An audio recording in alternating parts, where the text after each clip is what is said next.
99 Squares of the Round Table Show, 99 Squares on the show. Howdy, everybody. Welcome back. It's the Squares Round Table Podcast. I'm Mike, episode number 99. Holy crap. And with me, as always, most of the time, is Ivan. Hey, how we all doing out there? And of course, Jeff. And Jeff, yeah, he's over here too. He's there. And why, we don't know, but yeah, he's there. Hello. Hey. How are you? Oh, good. How was your Mother's Day, Ivan? My Mother's Day was fantastic. Good. Okay? I mean, was nice to be able to go over. I mean, that's all I ever do anymore. I'm here, and I go to my parents' place. And, yeah, it was really good. Went over there. I bought a big football pizza. One of my mom's friends went to Portillo's and brought chocolate cake. Woo! Jelly. That was awesome. So, yeah, I mean, besides, we got dinner, we had dessert. Julie made a nice centerpiece for my mom, and, you know, she got that, a lot of roses and hanging out, you know, and it was great. Although, you know, in the last part of the visit, I don't know what happened, but my stomach ended up not agreeing with me, and so I had to kind of cut my visit short. Did you have something you eat or something you overate, or what'd you do? Well, it was probably something I already ate, and it came back and it kicked me in the ass. So, yeah, so now I ended up nurturing that all night with lots of water and bread just to soak up whatever was in there, a couple of shots of Pepto-Bismol. And you know, I got hints of it now, but obviously doing better than I was earlier. Okay, good. Thanks for sharing. Mm-hmm. Hey, well, you know what? I like putting it all out there. I mean, hey, if you can't hang with your friends, honestly, why hang with your friends, right? Right. Okay. So anyway, aside from that, yeah, everything was good. My Twitch show was a lot of fun.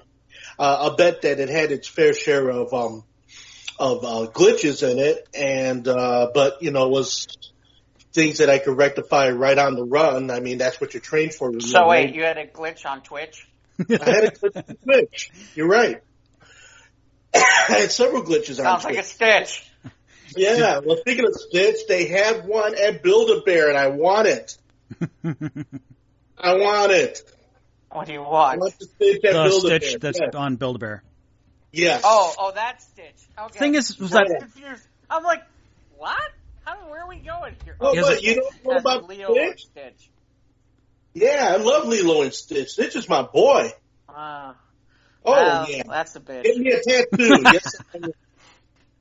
You know, not only that, and I I should have said witch. he's got to scratch that itch. I got to scratch that itch to get that bitch. Yeah, Son of he's a playing bitch. D&D. The thing is, he might how have are you find going to a do that lich. now? Because they can't open those stores to let you go in and fill the machine or whatever.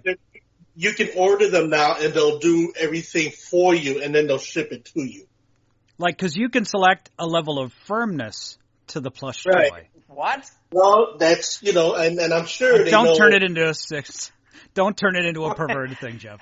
I'm trying not to. Oh, no, you can't. No, Jeff can't resist doing that shit. Whether you want it soft or do you want it firm, like it can stand up or whatever. I know what he's going after. I didn't say a word. Oh, no, you don't have to, man. We can smell the pheromones from here, Jeff. I'm smelling nobody, you guys. That's a reason why we're all self-isolating here. Yeah. So anyway, you had your Twitch show, and I heard Scott was helping you to troubleshoot. Yeah, he comes online. Scott! And then not only does he come online, you know, I have my friend Nathan also come online and help me troubleshoot throughout the course of the program, which is really very accommodating and very kind. So, yeah, had another good one, and it was a good time. We had a bit of a motorboard sound kind of coming through, and I guess it was because I had my air conditioner going. Because unfortunately, in my building, the electric heaters are turned up so high that you're like in a sauna up in here. So I had to put the fan of my air conditioner on in order to kind of, make for a comfortable existence. But while the thing was on, it kept making a motorboard noise, in the line. So I was about to say open your window, but you live in Chicago, so you're going to hear move your fucking truck. Or gunfire or whatever. I'll kill you. Chicago, bang bang. Shit, man. And that's no good for a DJ show. No, it's not. Well, maybe for just DJ show. Maybe if you're doing a Spike Jones marathon, but there you go. No, it's fine. It's like, hey, I'm live from Chicago. You don't believe me? Open the window. There are police sirens everywhere. What's and nice, now, back to our next song, my friend. Yes, indeed. But you were listening to the show Saturday. What you think? That was good. I was having a couple drinks. I was just sitting back, watching your good self spin 45s. Oh man, I'm glad you jumped on. It's always a joy, having you come down and hang with me. That's always fun. And I know it started getting more and more steady as I started getting deeper and deeper into the alley with all the R&B stuff, man. I know you Jeff. I don't know, Mike. Did you listen to a good amount of R&B and soul music before you met me?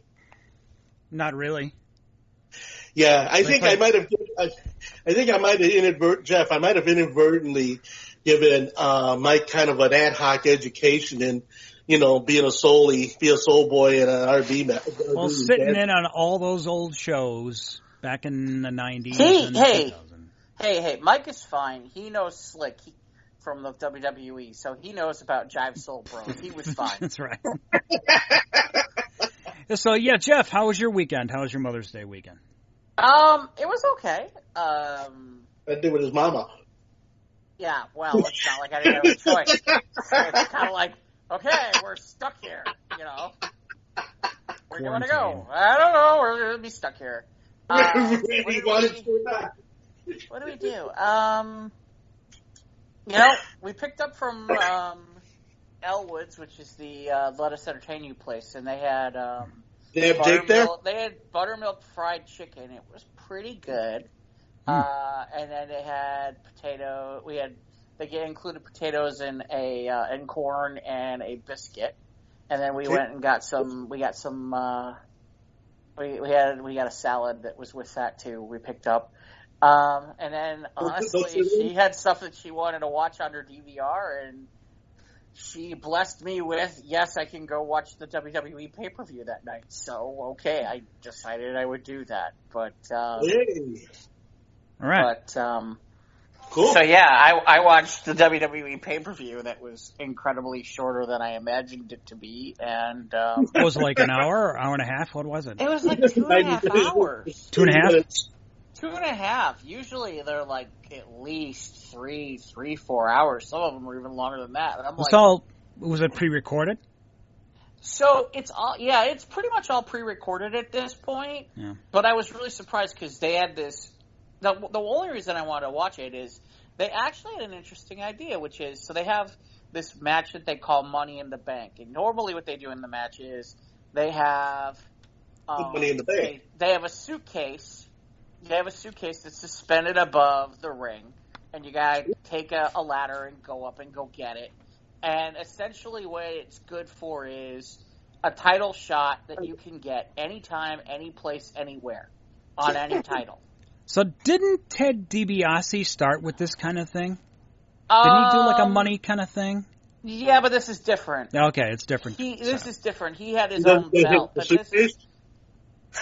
was it Ivan? He doesn't get hit with the suitcase? Oh, that's happened before. Oh, yeah. That's happened before too. There have been entire storylines where, yes, the person gets hit with the suitcase, someone steals the suitcase, because technically you have to have the suitcase to cash it in order to cash it in. Some people have done it where it's, they cash it in so they can get into the main event of WrestleMania. Some people cash it in after somebody just had like some grueling 60-minute match, and they'll go, I'm going to cash it in right now because you're ridiculously tired, and I'm just going to cash in right now. And it's legal. There's nothing they can do. Like 80, they read out a stat, like 83% of the time, whoever's won that has won like a major title. So, but it was interesting, like I said. So normally it's okay. You got to get a ladder, and you got to get up the thing, and you get this suitcase. This time, they decided that not only did you have to get up and get the suitcase, they decided that they were going to have it in the WWE headquarters and start you at the ground level. Like in the building? In the building. Okay. So basically, you had to go through the building fighting the people you got to fight, and they had the women's match and the men's match at the same time, even though they're two different briefcases. But they were running essentially the two matches at the same time, and I thought it was an interesting idea. The problem that I had was they would have been better off basically starting the show with them starting that way, and then interspersing it throughout the rest of the show, rather than running it as one big long match. Because as one big long match, it didn't really work as well as if it had been run like, okay, here's a match. Oh, wait, this is going on. That kind of thing. Like, oh, we've got cameras on now. Excuse me, but you know what I thought would have been cool? I mean, had they gone to every floor and there was a match on every floor before they got up there. They didn't do every floor, but they did. I mean, they literally did like a bunch of stuff where they went a few places and they went to different rooms. They went into different rooms and different things. And obviously, it's on the top of the. You have to get to the top of the roof, which is where the ring is. Where you then have to get the. You then have to get the ladder and climb up the ladder and get it. And that was, technically normally there's two of those matches, but they were running them concurrently at the same time, which meant that the women could run into the men could run into the women, and sometimes stuff like that happened. When they had two matches going on at the same time, was there a split screen? No, I mean, as in basically what they did was basically they cut from place to place. Like I said, they would have been better off. What they'd have been better off doing is they would have been is interspersing it all the way through the rest of the show, and then basically being like, oh, we have cameras here. Oh, we have cameras here. Here's what's going on here. Rather than trying to run it as one movie kind of thing, because it didn't really work as one movie kind of thing. And they kind of went for the funny stuff too much in this, which is too bad. Like, they busted into Vince McMahon's office, and he's in there, and he's like, get the hell out of here. And they kind of and they're kind of like, oops, sorry, and like, they're kind of like trying to be innocent like that, and then walk out there and be like, you did it. And like, why did you even do that? You both hate Vince McMahon. Why didn't you beat the crap out of him? Or wreck his office? It would have been more entertaining. Right. Why didn't you wreck his office? Why didn't you do like a Stone Cold? Stone Cold wouldn't like be, oops, sorry. Stone Cold would be like, screw you, and then like wreck the table or something like that. Throw a chair over his desk or something. Yeah. So, I mean, it was, like I said, it was fun. I just thought they could have done a lot more with it, and I was really surprised because the damn thing went 2.5 hours, and I'm like, wow, it seems kind of short. Do you think it might have been something they threw together? No, they taped it in advance. No, they taped it in advance. They taped the whole thing in advance. They taped everything in advance lately. Oh, I know that, but I'm just saying, you could tape something in advance and everything, but did it have a feeling like, we're kind of running out of situation here, and I don't know, that it may have just been a little bit lackadaisy in its recording? Lackadaisical. No, it's not that. It's just, the problem is, so here's the thing. They only really announced, including those two matches, which they were going to run concurrently at the same time, they only announced 5 matches, and then they added one match, but it was pretty much a squash match, and there was nothing to it.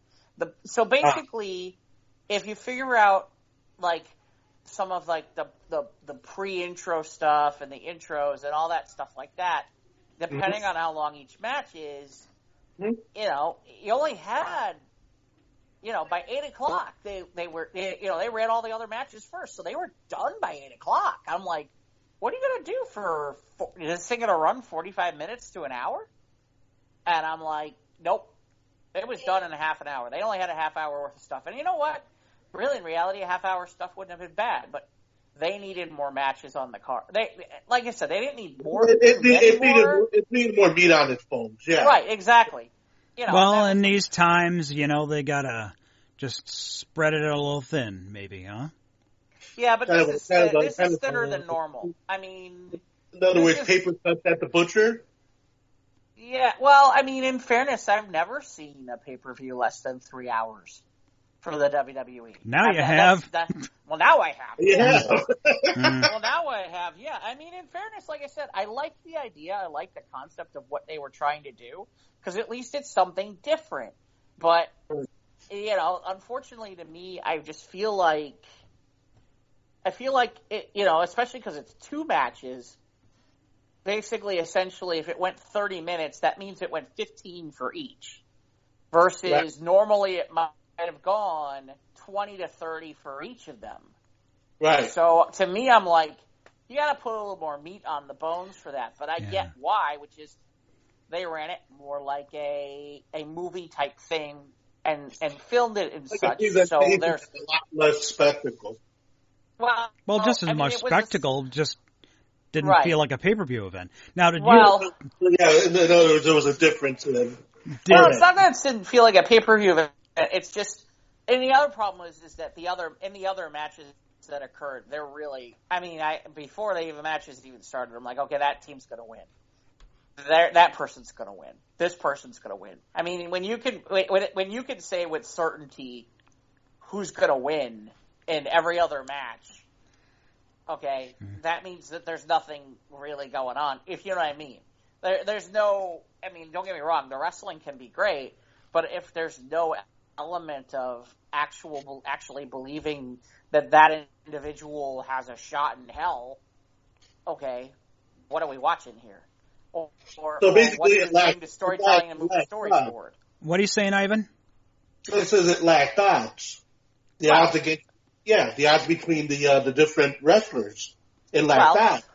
The other problem is that it's like, okay, if you're going to do that, build me some story. Where are we going next? What are we doing? How are we, what are we, is there, where's the sneak attack from so-and-so? Or where's this or where, you know what I mean? Where's the None twist, of that really happened. In the story. Right, where's the twists? Where, give me something that's going to make me go, ooh, can't wait to watch and see what happens next. The only place that we got hooks, and in fairness, they did give it to us in the Money in the Bank matches because I didn't expect either person to win that match. I mean, I didn't expect either person who won. Those were not the people I expected, especially on the men with the men's. That was somebody nobody expected to win. So I give them credit for that. But yeah, I'm like, okay, I don't know. Like I said, so that was kind of my Mother's Day. Oh, I'm sorry, and I've been binge watching The Good Fight off of the CBS app, which has been phenomenal, by the way. How far you got to go? Well, ironically, before we started the show, I was watching the last episode of season 3. So I had seen season 1, so I got through all 13 episodes of season 2, and I literally was in the process of finishing episode 10, which is the finale in season 3. So since Thursday or Friday of last week, I've gotten through almost 23 episodes. Wow, that's power binging. It's solid. You know what? Did either one of you ever watch The Good Wife on CBS at all? I watched maybe a couple episodes. The episodes. I love it. So this is a continuation of that universe. Right. There you go. So basically, the main character we're technically following is Diane Lockhart, who was the one of the principals at the firm that the Good Wife was at, and so things happen. She ends up someplace entirely different.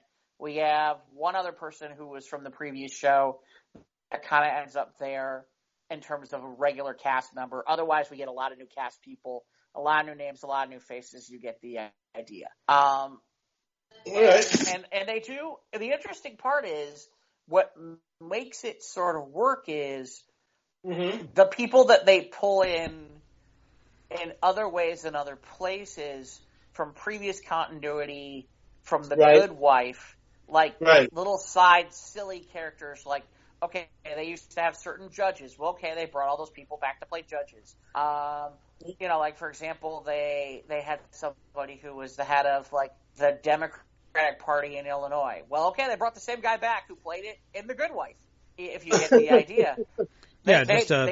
Continuity's sake. They've kept the continuity of a lot of those pieces and been able to do that while at the same time making it new. And while they're doing that, the storytelling has been very interesting. Is it a little over the top at points? Absolutely. But they've built out some of the characters. They've done some interesting things. If you're more right wing, you probably won't enjoy it. But I feel like they do solid storytelling. I feel like they do solid character create. They do solid characters. They make it. They add depth. It's thoughtful. It's good producing. It's a high recommend for me. I give it 5 stars. And in fairness, season 4 is now available, and they're in the process of running that. So it's funny. I'll catch up, but I don't know if I'll get all of it because my 3 month is going to come up here in a bit. But I'll give you a hint, Mike. I'll give you a hint, Mike and Ivan, which is. So they sent me an offer on email about getting an additional 3 months, and I'm like, wait, this says I have to pay to get an addition, then get a free month. They're like, yeah, and I'm like, I don't want to pay. I just want the free month. He's like, let me give you a hint. Well, that was funny. You're like, let me give you a hint. You have more than one email account? Yeah. Use one of the other ones. You'll get another 3 months. Oldest trick in the book. Oh yeah. I'm like, okay. Okay, I can do that. Sure. Giggity. I got 2 others off the top of my head. Sure, why not? More premium Pornhub. Well, we're not this CBS. Yeah, CBS. Different. CBS. But in fairness, it's funny because it's like I might consider watching Discovery at this point, depending. But I still don't have any inkling to do that. There's a lot of shorts that deals with Captain Pike and Number 1 and Spock. Those are entertaining. But, yeah, compared to definitely, I certainly wanted to see Picard, okay? But yeah, really, it was meh for me. It was I didn't hate it. It was okay. Yeah. But really, I kind of wanted to use that as the excuse to see the good fight. And for his on Picard, good fight is really solid. I mean, just really, that's a high recommend. And I will meet your recommendation. If you haven't done, The Good Wife, which was phenomenal because I'm still watching episodes on Star TV, and so I mean, I was lucky enough that by the time I started watching, I got in at the beginning of the first season. Okay. So I got with the entire storyline and the continuation and everything. I have not done The Good Wife yet, but now stating that you mean the Good Fight. Good Fight. Yeah, that's what I meant. And I'll definitely go with it. The thing is, Ivan, keep this in mind. Yeah. With The Good Wife, it's network TV, and they had to do like 20-something episodes a season. Normal season, versus, okay, you're not encumbered by network TV. You're not encumbered by, do you have to worry about ratings? Do you have to worry about what this sponsor might say or that sponsor? The whole quality.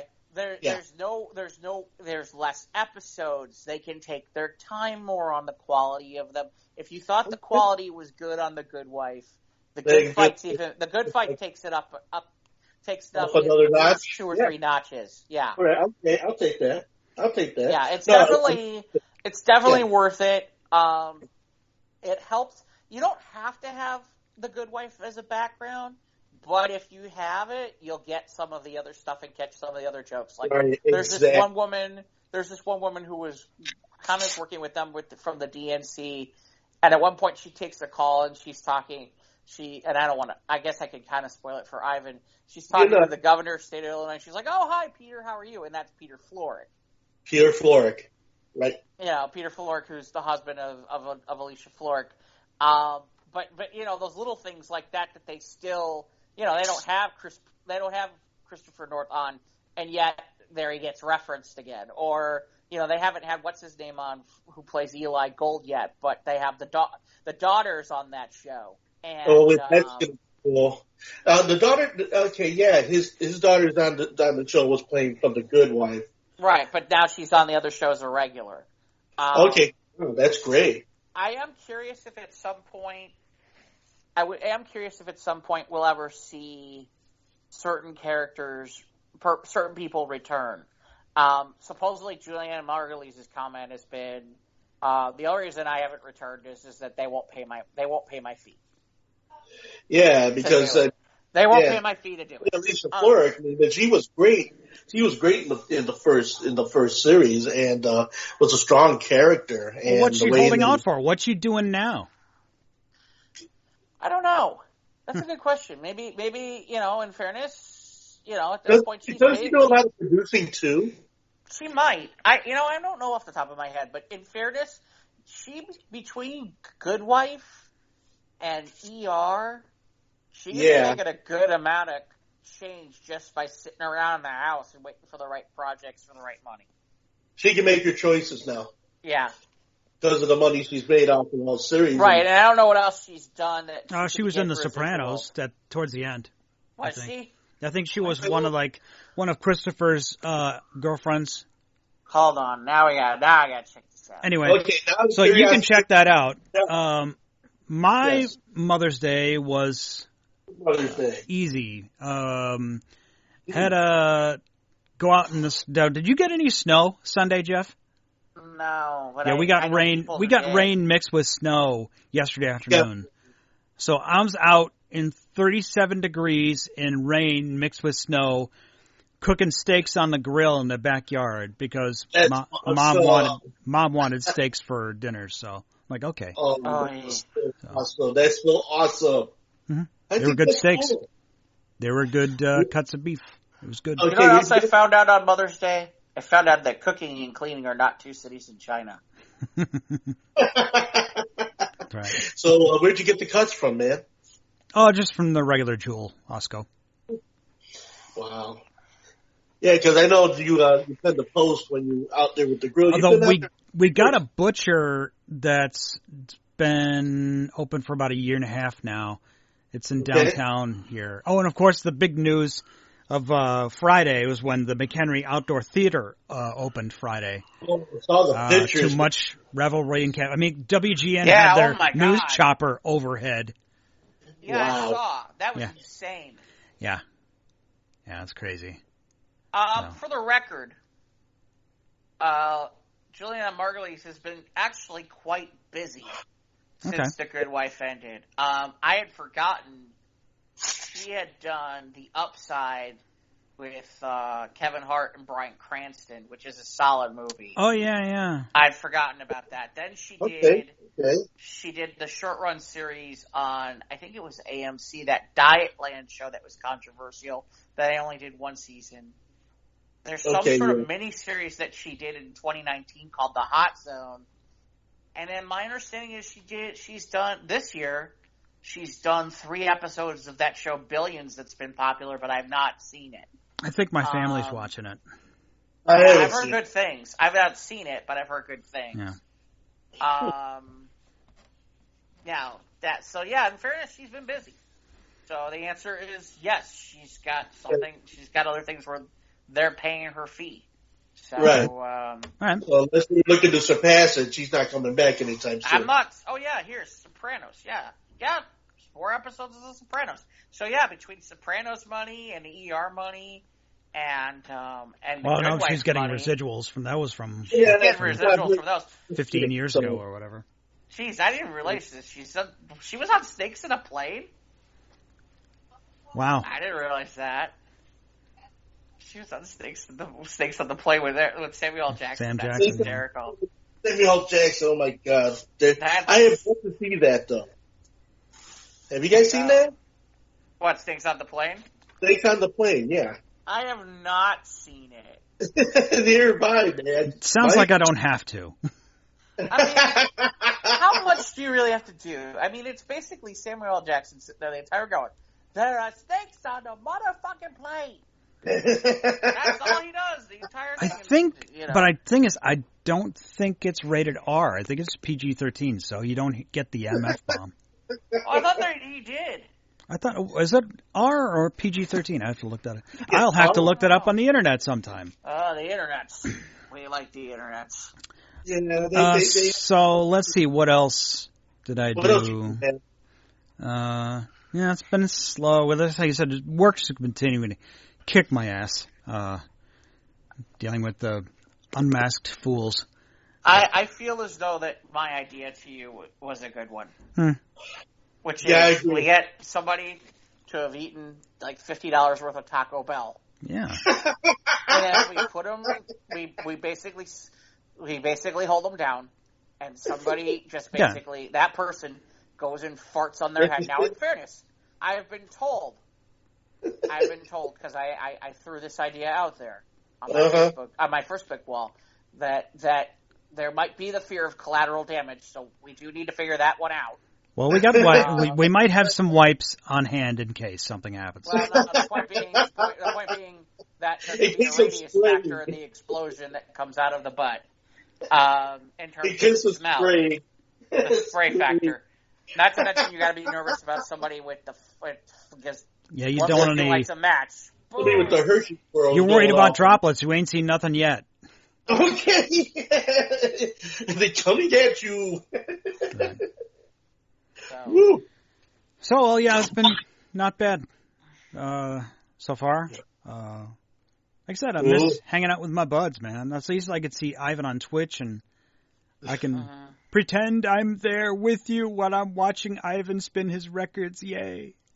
Yeah, I'm just glad. It's always a big hang, man. I'm just happy. I was stuck at home thinking about my summer projects, and man, I drove past our Home Depot here in town a few days ago, and you'd think everyone was building a house. I mean, like, the Home Depot's crazy in there, man. Bunkers. Yeah. They're building bunkers. Yeah, they're building something.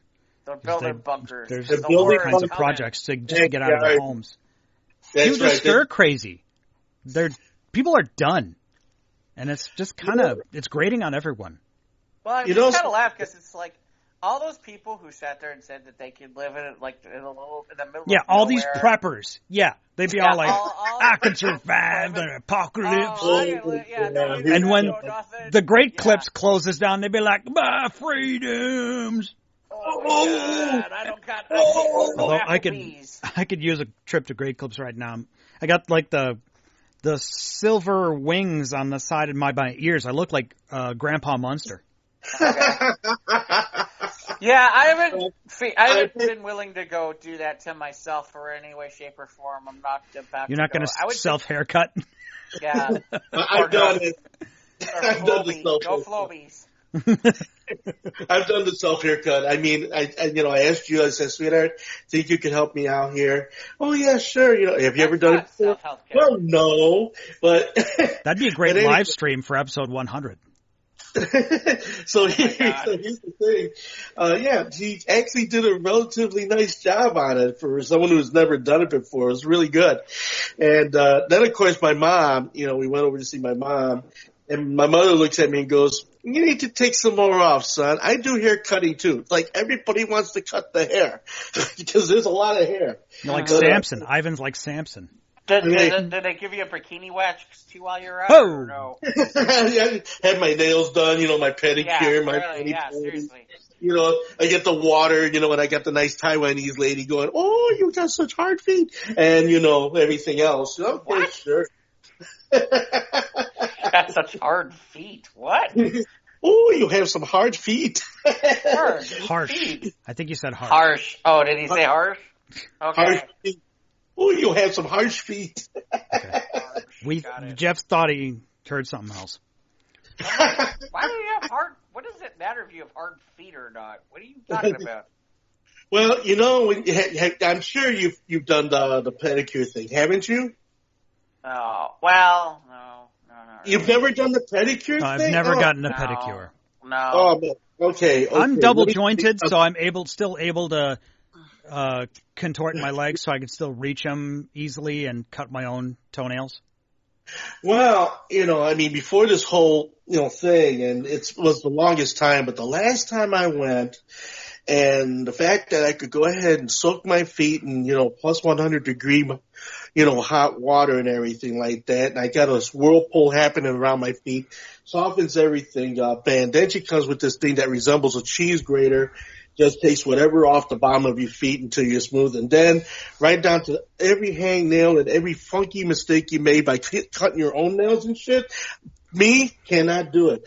So yeah, she straightened that whole mess out and get a massage on the feet and on the legs and everything. They're just so nice. But yeah, I mean, people stigmatize about, oh, that's a girl thing. That's a woman thing. Hey, dudes, I mean, I see a lot of guys going in there. Okay. I'm totally for that, man. Like, especially dudes that are on their feet every day, all day, like me. You got to be sure it's like Lieutenant Dan said, you got to take good care of your feet, man. Well, yeah, man. So I'm thinking, dudes, no need to be hung up, man. I mean, what more beautiful thing to just have your feet taken care of, man, and have it all smoothed out and feeling really good. Hey, man. I think, people should afford themselves that every now and again. I mean, and the stigma that, oh, that's a woman's thing. No, forget about all that. Ivan will be first in line when they open the pedicure well, when you shop. open up the parlor, man. Yeah, man. Yeah, man. Actually, to tell you the truth, though, I do have a date with my doctor, who's also doing the pedicure on my feet right now. What's Julie going to say? Oh yeah, July 27th. No, what's Julie going to say? What, with my female doctor? He's got a date. Yeah. Yeah, I got a date. With the doctor. You're cheating on Julie? No, she's not Julie. She's my doctor. She thinks he's You're dating your doctor? No, I'm not dating my doctor. You said you had a date with her. I had a date with my doctor. Yes, I'm with my That's terrible. pedicure. Why? You guys are fucking with me. Okay, enough. He's totally missing it. No, okay. I'm going to go see my doctor, who is a podiatrist. There we go. No, The Good Podiatrist. That's the sequel series to The Good Fight. The Good Podiatrist? Because they're in their high heels all day? Yeah. I don't know. The Good Podiatrist. The Good bunch of lawyers. That's not a bunch of lawyers. There's a bunch of people who are lawyers. We got a guy Good Podiatrist. Bunions. No, bunions. Oh my gosh. Not in room 5. Previously on The Good Podiatrist. It's a Plantar sports. My God, it's a hangnail. Hey, by the way, did you guys see that? Did you see the Donnie and Marie 1977? Oh yeah, somebody dropped that on Force Friday on May the 4th. I did. What? Yeah. You didn't see this? That was horrible, man. Oh, it makes the Star Wars Christmas special look good. But that was just Donnie dressed as Luke Skywalker. Who was the Barry Gibb-looking guy as Solo? There's a few other people that are in this. I can't remember. Oh, I didn't really pay enough attention. Yeah, this is bad. Right, I did see that. I was going to ask you guys. Yeah, they're singing "Get Ready." Yes, the Stormtroopers. They're all dressed up in Star I need Wars. to see the 501st recreate that scene. They will never do it. The only way they would do it is if you paid. How much do you think you'd have to donate to charity to get them to do it? I don't know, maybe like $5-10 maybe. Yeah, I bet. The sad part is if they did it, they'd be. All those guys, viral. they like to go out in their uniforms any chance they get. Any opportunity they can get it, they're going to do it. Yeah. I'm sure if you drop like $5,000, they might do like a 2-minute bit. Why not? Get ready, 'cause here we come. The best is at Gen Con when they used to have, I don't know if you remember this, Mike. The parade. They used to have the Klingon, used to have the Klingon jail, yes. Klingon jail and bail. Yep. You guys ever been to the Klingon jail? Klingon jail and bail for charity. Yes, yeah, remember how they used to do that at did. Gen Con? Yes, I did. I'm literally in the middle of I can't remember what I was. I think I was president. Were you doing a Star Wars RPG? No, but I was literally in the middle of having to go talk to the owner of Gen Con when they showed up. And I'm like, guys, this is a really bad time. You can't. No, we're taking you now. I'm like, oh, jeez. And of course, nobody would bail me out. So I had to stay there the whole time. And I'm seething. Because they know you're like, but see, were they TLS Klingons or were they like Next Generation Klingons? Mike, I didn't fucking care at that point. I mean, did they have the head ridges? They were. How about the tribbles? Were they furry? They were. I'm going to put my boot up your ass, Klingons. Were their eyes this wide? Look at the size of their mouths. They're scary. Tribbles don't have mouths, Ivan. I know. I'm just kind of running with all I know is I was not happy because I was supposed to meet like somebody took his ass out. I was so pissed. How long were you in there? Like a half an hour. Then I had to go apologize to freaking Peter Atkinson, who had it at the time was the owner of Gen Con, and he was like, "What happened?" I'm like, "Where you were supposed to be here half an hour ago." I said, "Klingon jail and bail." And he started laughing because he's like, "Nope." He's like, I'm like, I couldn't. Do you know who paid you to put you in jail? You're damn right I did, and I paid for an hour to put that fucker in jail.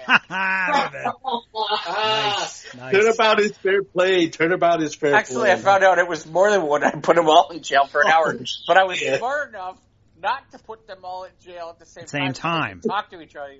So I staggered it on purpose. It would have not been good. So they were stuck there by themselves. They were all pissed. Oh my god! I started watching I told you I started watching the gallery, the docuseries about the Mandalorian, and I was partway through episode 2, and they're talking about the legacy of the Star Wars franchise. I'm like, this is just like a big circle jerk, and I'm like, I was just getting a little more like more detailed info about the background of the show and the production, all that, and I don't have time for this. I just had to turn it off. I'm sure it's interesting, and if leading up to maybe season 2, I'll try and watch it again. But like, okay, they're just like the problem is, I think that those shows at this point, it's kind of funny. It's funny because we'll kind of get more into this with Last Dance, but I'm beginning to realize that stuff like that. It's no longer for you. It's no longer for me, you, or Ivan. It's all for them. It's like the people below us, the younger generations, where it's like they never saw it. They don't know anything about it. It's all new to them. Right. And they're not aware of the legacy of Star Wars. Just like they're not aware of the legacy of Michael Jordan or some of that stuff. Sir, you got a bunch of people, you got an entire generation that never saw Michael Jordan play a game. So you're at the point where you feed them the scraps they're going to eat. Well, it's the part where you're hoping to get some like tidbits of new information or something you didn't know before. And you're not getting very much. You're not getting as much as you wanted. Right. No. And the irony is we're not going to because it's not because we're not the target audience. No. Yeah, it's not the target audience anymore. We're out of that target. I mean, we're out of that target audience. This is for this is for all the 18 to 20 25 30 somethings and that whole sensibility. Well, it's funny. I can't speak for Mike, but I just kind of left the last part of the demo of of the most targeted demo, which is, I think it's like, what, 18 to 44? Or is it 18 to 45? 18 to 45. Is it 18 to 45? So now I'm years out of the demo, and you notice how I did say how many years out of the demo I am, but I'm out of the demo now. And, me too. I'm out of the demo now, and I've noticed it. I've noticed it lately sometimes when they go to ask me about stuff, and they're like, well, you don't really fit what we're looking for. And I'm like, what do you mean I don't? Oh, yeah, okay, so now I'm out of the demo. Got it. Oh, yeah, you don't fit their ideal of what they want to present. You know, it's just like, oh, yeah. We're old. I'm an old motherfucker. You say. It's kind of funny because we're old and yet we can't go get, like, senior coffee yet either, Not so yet. I don't know. So it's kind of a no man's land, if you will. I'll tell you right now, as much as I'm like, I don't really want to be old, I am looking forward to every goddamn perk. I am looking forward to every single freaking perk. Okay.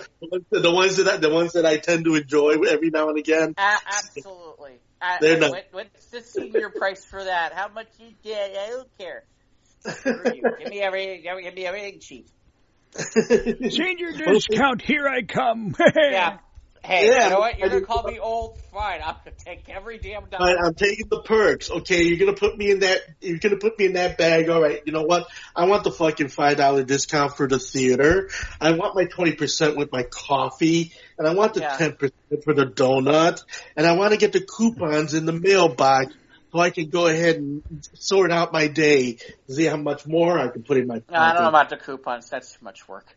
Yeah, I know, but I'm just saying, you know, in general, you know, it's like, yeah, it's like that, you know, it's like, okay, you're going to call me old, fine. Now, right? Ivan, now, like, are you like, you buy stuff at the store and then, like, mysteriously, like, a month or two later, you'll get coupons from the store mailed to you, coupons of things that you bought?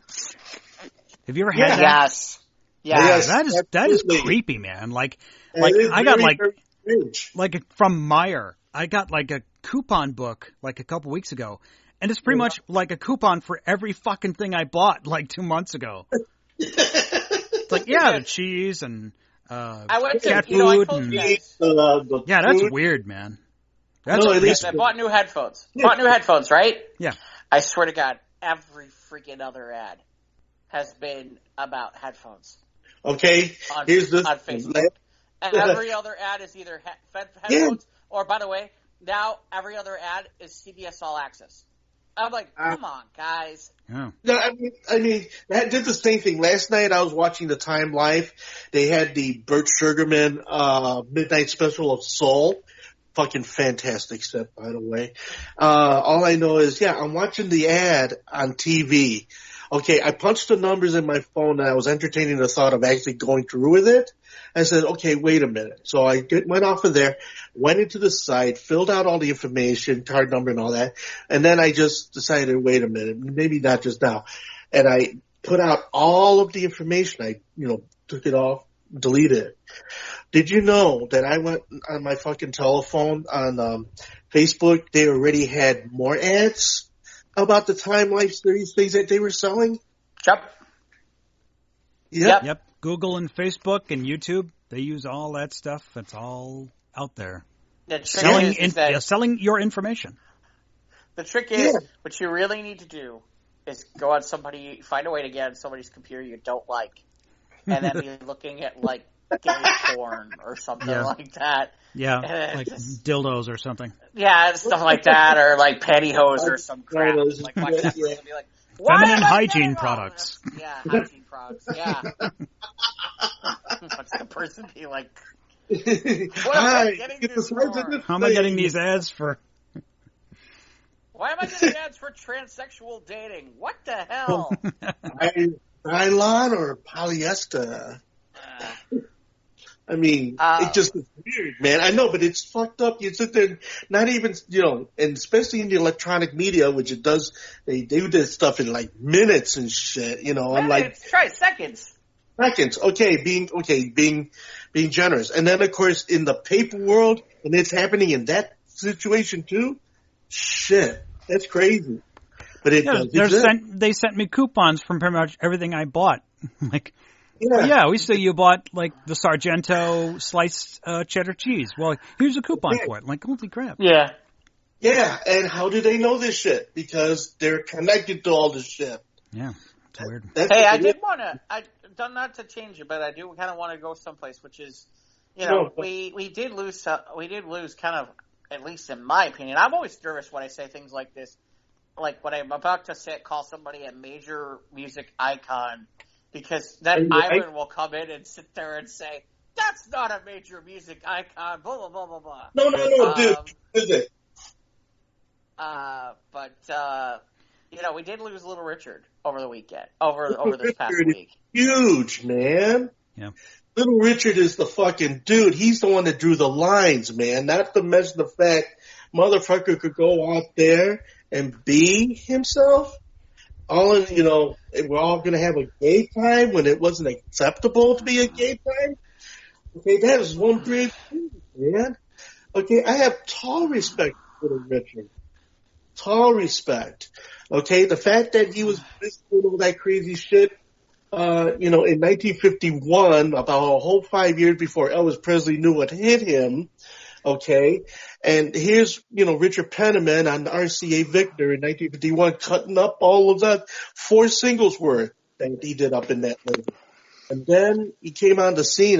He was already a seasoned dude by the time Tutti Frutti and The Girl Can't Help It and all that other jazz started to happen for the man.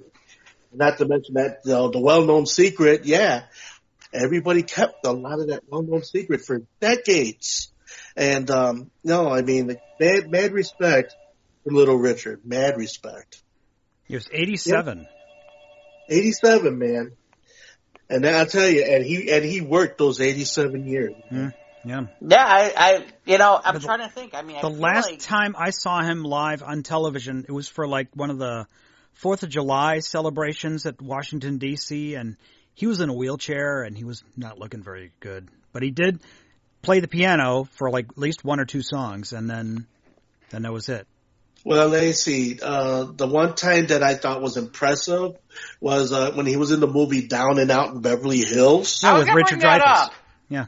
Yeah, he did a scene in there. Yeah, he was his neighbor, yeah. He was the neighbor.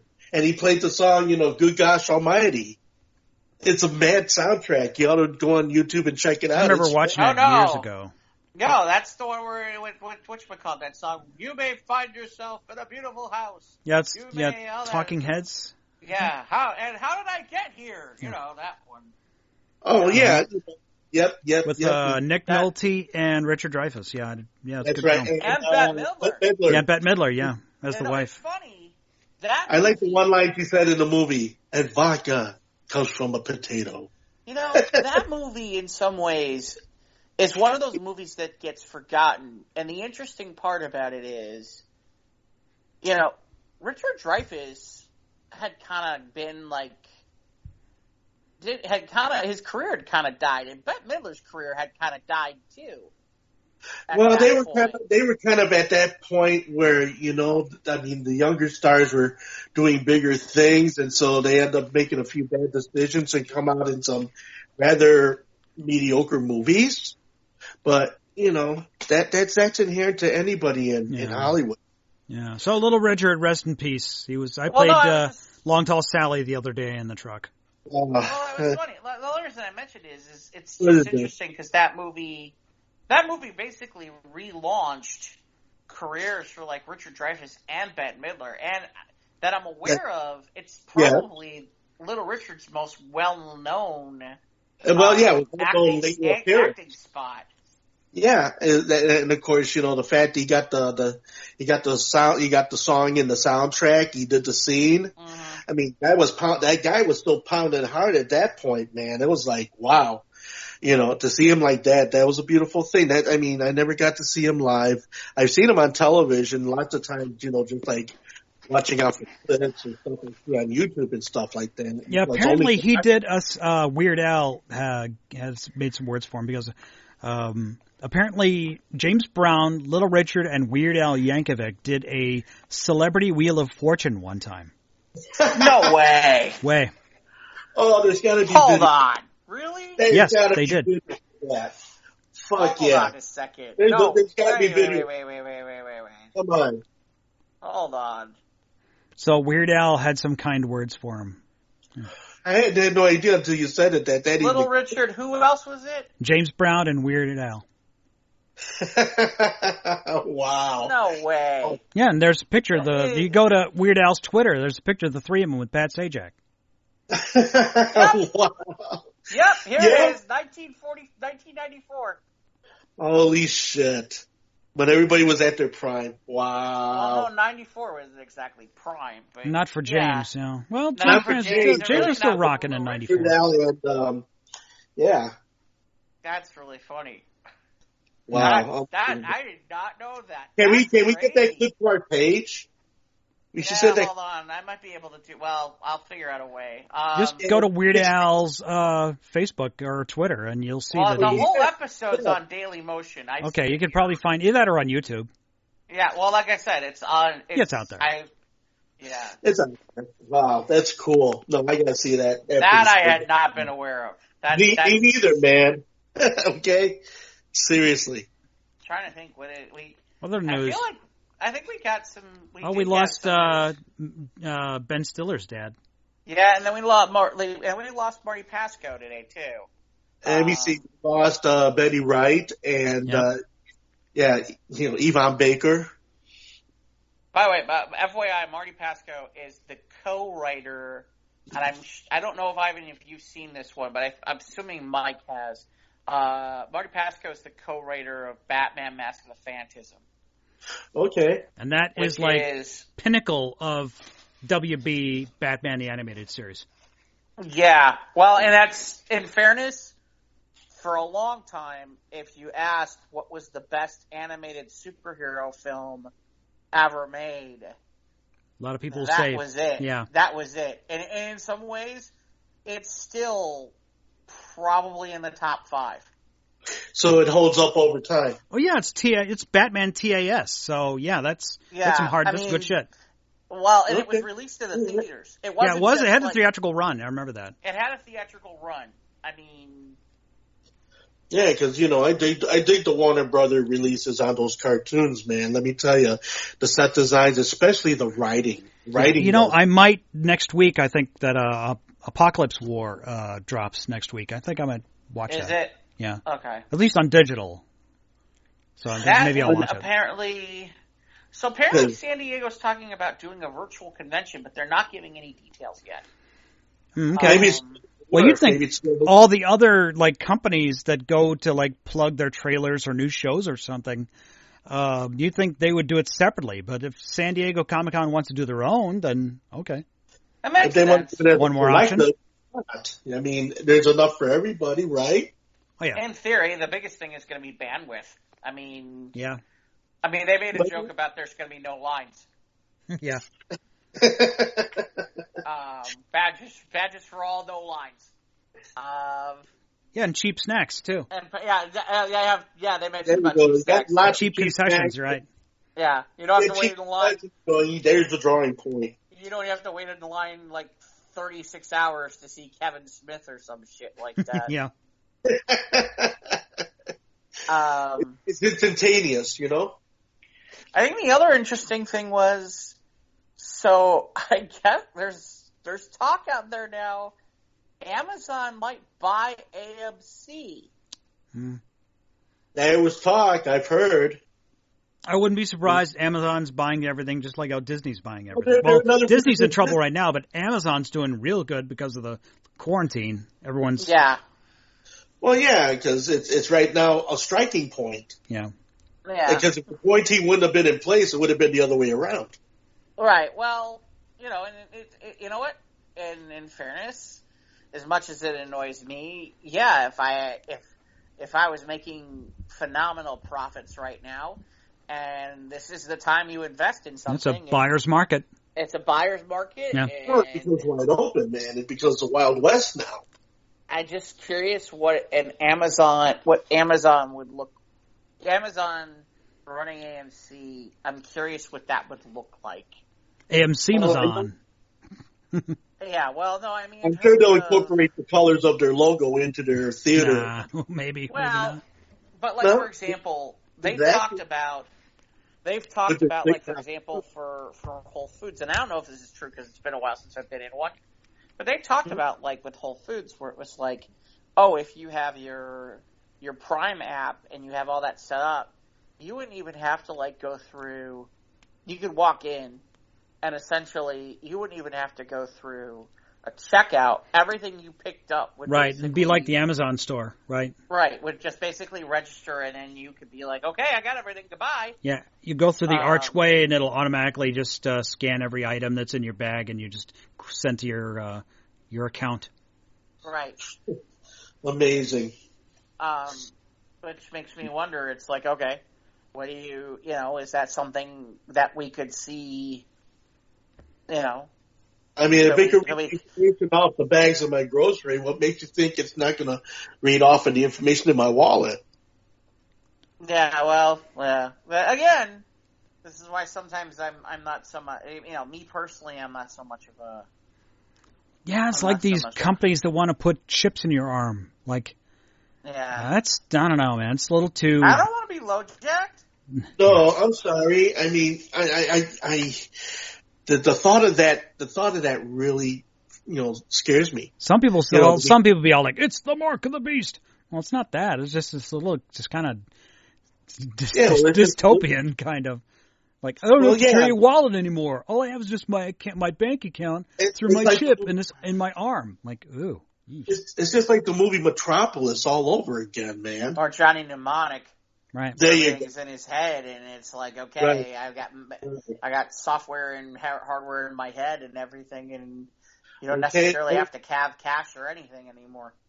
That's right. I am connected to the universe, literally as well as digitally. I don't know about that. What? So I mean, that's... So, what were we talking about? Oh yeah, San Diego Comic-Con was virtual this year. Yeah, and then it's interesting because, like, for example, I noticed here that it looks like the CW has bought the rights to air the Only Your Swamp Thing, which says to me that, okay, I think this is the first of many different companies that are going to start pulling this, which is, look, nobody's filming right now. Very few people are filming right now, and at some point, you're going to need content. So you're going to have to figure out ways to create and make content. And Hollywood is just as eager to get started again as far as, like, creating stuff. But they got to be safe with, obviously, what's going on now. Right, but the other part is that, look, there is content out there. But you just get It's just a matter of, okay, do I want to pay for it? Like, for example, I mean, we talked about this before. The irony is I'm watching The Good Fight on CBS All Access. If I'm CBS and I don't have anything else right now that I can put on TV, why wouldn't I do that? Yeah, just drip out whatever content you have left and just drip it out a little bit at a time, just like how the Colonel put out Elvis songs while he was in the Army. Yeah, exactly. It's the same strategy. Yeah. I mean, right now on Channel 2, they even started up the Sunday night movie thing of the 1970s. And, I caught Forrest Gump. It was like, okay. I mean, they're good. I'm curious how many people will really attach themselves. How many people do you really think are going to hang around to watch the Saturday night movie when really they could probably get Forrest Gump for what? I mean, a couple bucks, and then have to maybe watch a $5 rental. Yeah. True. No, you're right. No. But broadcast television has been struggling for years to figure out how to survive in this instant age of information. It's it's just like what's happening with terrestrial radio. It's the same thing. I mean, it's a situation where it's like, except terrestrial. Outdated. We've outlived our usefulness. How do we keep up? Except the difference is, Ivan, broadcast TV sees the problem.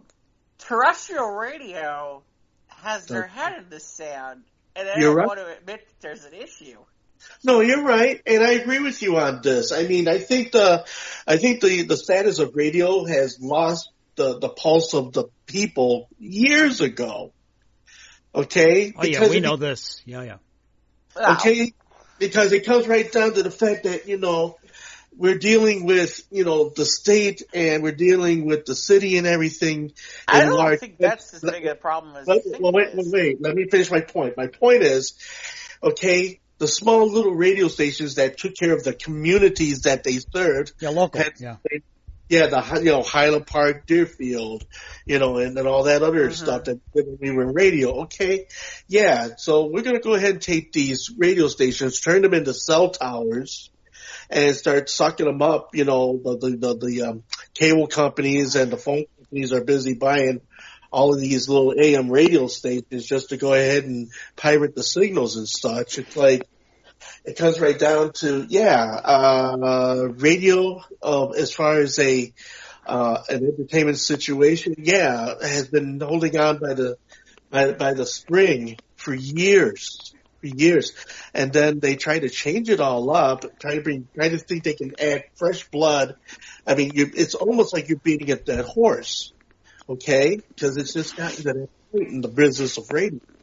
Okay? Because, all right, all the personalities are not paying for them anymore. Okay? They've all been dropped out. They all got their own podcast. They're probably making more money through their podcast than I think they've ever done when they've ever been in radio. Well, it depends. It depends. Keep in mind, think about it this way. It really still kind of depends on what you are, what part of the radio industry you're in. Because if you're still doing talk, like if you're doing sports talk or something like that, then it's possible you're still getting paid. Not what you used to get paid. But I know you're getting paid, but the bigger numbers no longer exist. I mean, it's because of the fact that, you get the stuff on digital at the speed of light.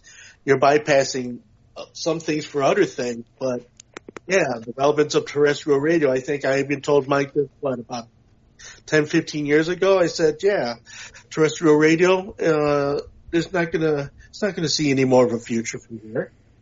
We keep saying that, but yet it still seems to be not dying. Yeah, it's not dying, but it's definitely hanging on by a thread. It's hanging on by, especially Chicago radio.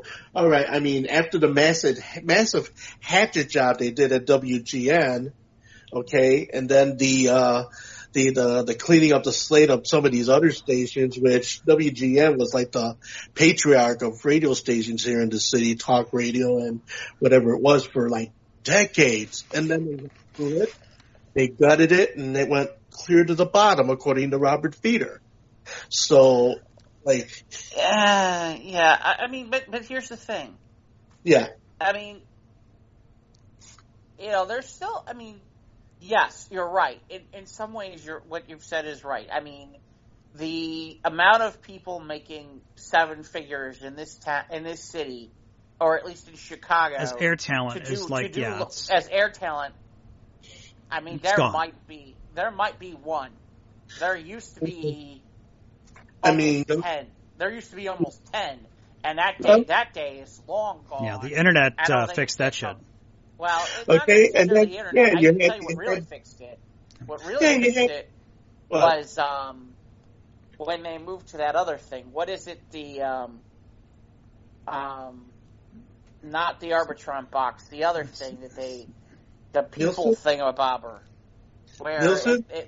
Not Nielsen. That's television. That's no. I understand what I would say, but they switched how they new rating people. systems. They counted. They basically, rather than what you wrote down, they actually were able to in real time take what you listened to. So, like for example, all those years where people would write down, "Oh, I listened to Steve Dahl." You know how this works. How many years, Ivan, where we sit around going, "Who the hell is listening to Steve Dahl these days?" And he's making these huge numbers, and he's making huge money. Well, the answer is. A lot of people writing Steve Dahl's name down and then going to the mix to go listen to music or something like that. Okay. Right. and because like it was funny. One of my buddies was working at 100.3, and it was funny because everybody would be like, "Oh, I'm listening to that station." They'd be like, "Why are our ratings not looking like that then?" And when they switched over to this other way of counting, was more accurate. All of a sudden, their numbers went up, and all of a sudden, certain people's numbers went down, and voila. When you're able to stream the numbers. Well, the point being is, it's not, okay, who am I? Okay, you need to write down what you listened to today versus what did you really listen to today? Right. Versus we had something, and it basically every time you changed the channel or you moved to a channel, we were able to get real-time data versus, okay, whatever you wrote down. And what you wrote down did not. It's instantaneous. Right. It's instantaneous. I mean, it's going to happen at the speed of light. Well, and you can't dispute that, because there it is. But the point being is, suddenly a lot of people who used to, like, for example, for a long time, the ideas were, okay, morning drive is the most important. And then suddenly it was, no, maybe daytime's more important than we thought because the numbers were better on daytime because there were more people in offices who were listening to these different stations and different stuff. And suddenly the numbers started to change about what all this looks like and what time periods are important, which ones are not. So, there was that. But I keep waiting for the real death nail to come to radio. But I think part of it is, and you guys tell me if I'm wrong, you guys would both know this a little bit more. I think part of the problem is they have way too much stroke still with Congress. They have way too much stroke still with Congress because of some of the things that they are able to pull off. And I believe, on my part of it, I would very well believe that. I would. Okay, because why is something that has pretty much, for the most part, outlived its usefulness, why is it still a viability? Okay, and I suspect just what you said. Say it's similar to printed media, like newspapers. Like, this is the 21st century. You don't have to print, but you still do. I mean, obviously, the Tribune and the Sun-Times, you look at, like, the size of them, and they've shrunk because printed media is going away because more and more people, especially the younger generation, they're getting their news through their phone or their iPad. Right, immediately. But it's still being propped up somehow because of all these conglomerations that own newspapers and news stations along with radio stations. I would still tell you that there's still people listening to radio, and it depends on what they're listening for. Like, for example, the number one state, Ivan talks about how WGN radio in Chicago was the crown jewel. But I hate to tell you what lately is like the number one station in town, which is WBBM AM, which is all news 24/7. That's it. Okay. And there you go. Why? Because I don't know what's going on in the world right now. Let me go flip it. Oh, what's the weather right now? Oh, what's traffic right now? Okay. They just want the quick sound bites of information that they want right then and there. Right. Just like okay, what am I looking for right now? Okay, I need to find out what's going on in sports radio. Okay. Or I'm going to my specific segmented audience type pieces, which is okay, I want to go listen to Rush Limbaugh, or I want to go listen to God, I don't even know who the liberal counterpart would be at this point, but the interesting or just part one of the morning DJs or whatever. Just get your crazy skits and maybe some cash giveaways or something. I guess, but even that is kind of not where it used to be. Musically, you can pretty much forget about it. People are using their own devices for their own music. Exactly. Unless they're stuck in the office and then they got to listen to a station. Well, or if they're stuck in the car. Right.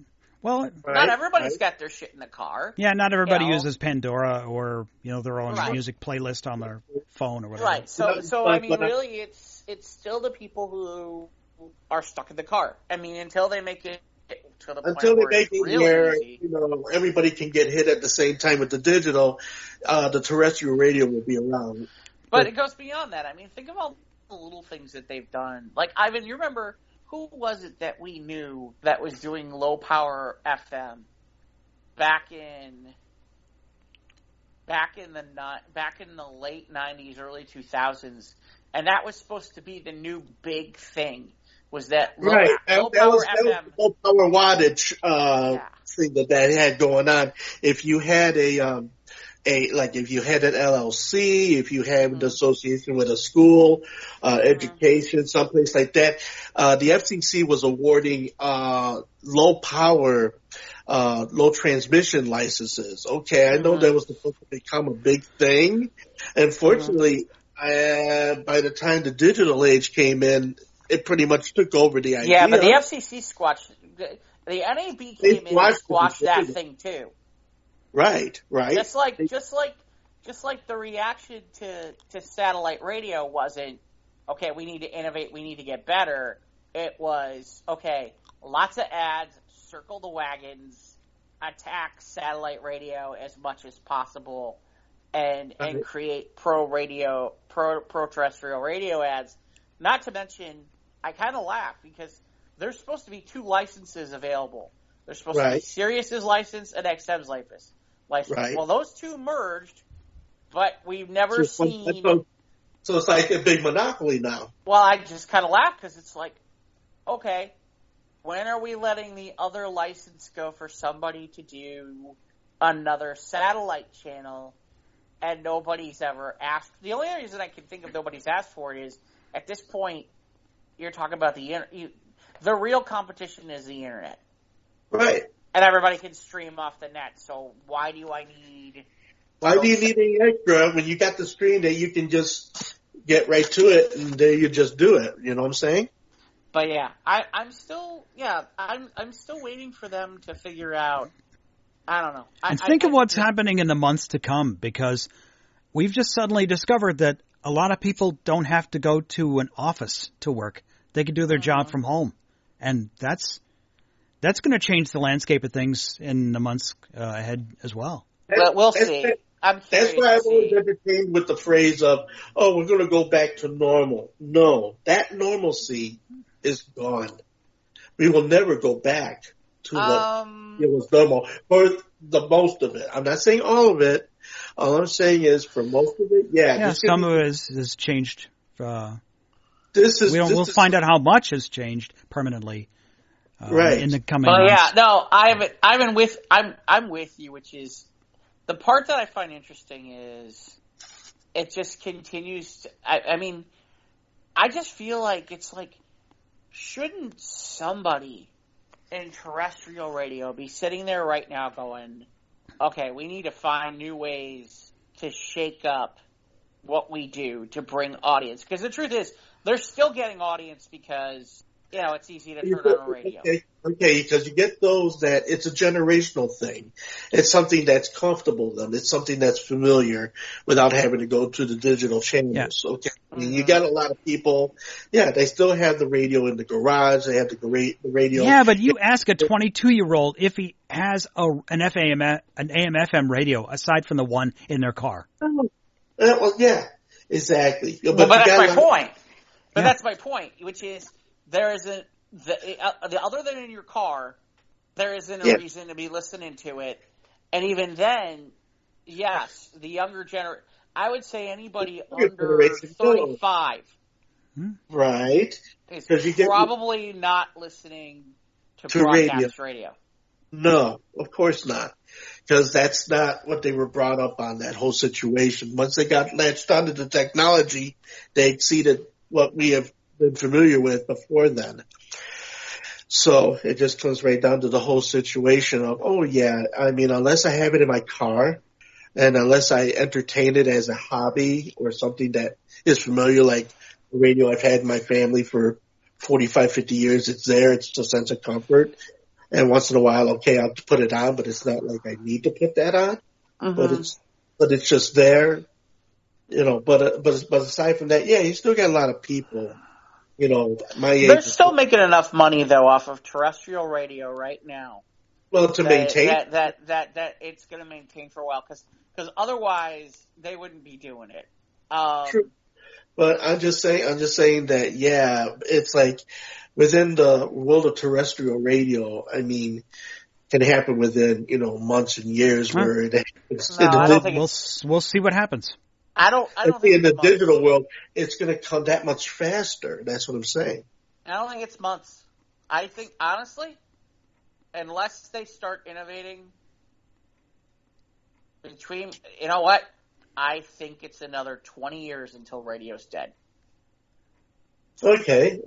Well, we'll come back to I this think it's podcast in the year 2030 and through 2040. Yeah, You know, well, see. but the point being, But it's an is- interesting thought, though.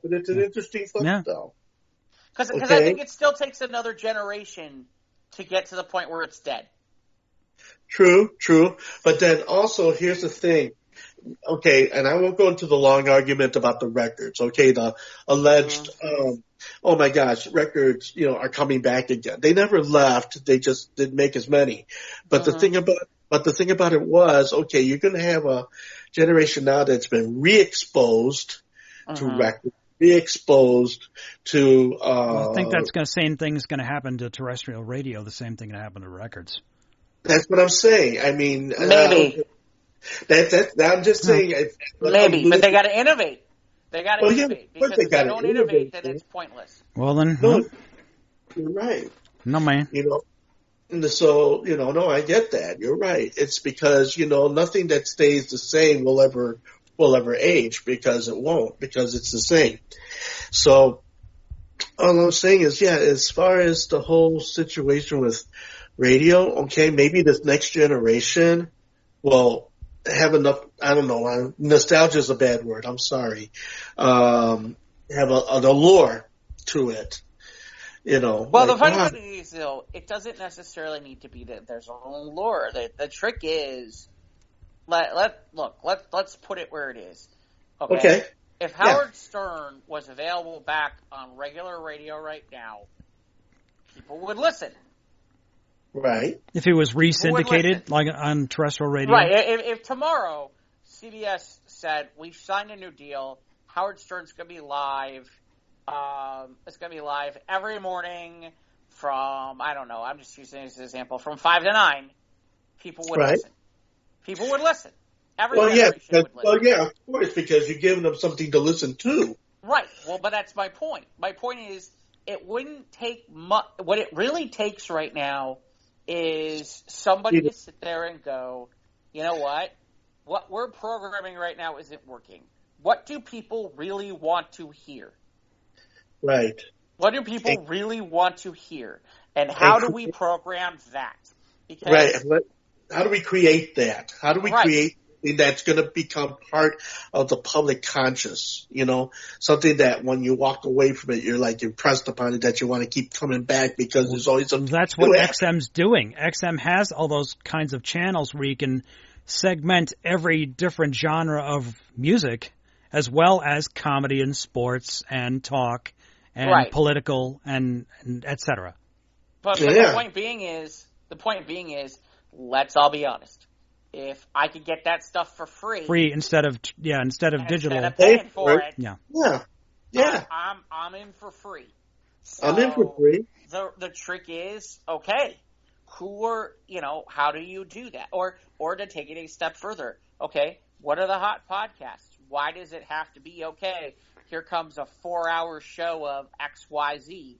What if you sat there and broke down shows by the hour, and basically, for example, I'm just using this example. What if, we had a show on GN, and we were Monday through Friday at, from midnight to 1? And I'm just using this as an example. Don't get me wrong, we'd love that, but that'd be great. But you get the point, which is, that because that's how podcast networks are, which is you don't hear about. I mean, there are a few people who are doing multiple hours, but for the most part, you got people who aren't even on every day of the week. It's just one day a week, and okay, they're on, and people are listening. People are checking it out. People are aware because they have built-in audiences, or people want some of that stuff. Because there's stuff that isn't getting talked about on the radio. There really isn't. people watch TV. People watch stuff on movies and stuff. They don't nearly talk about that stuff as much. I mean, could you imagine a comic book show talked about on regular radio? That doesn't happen. No, it doesn't. Rarely.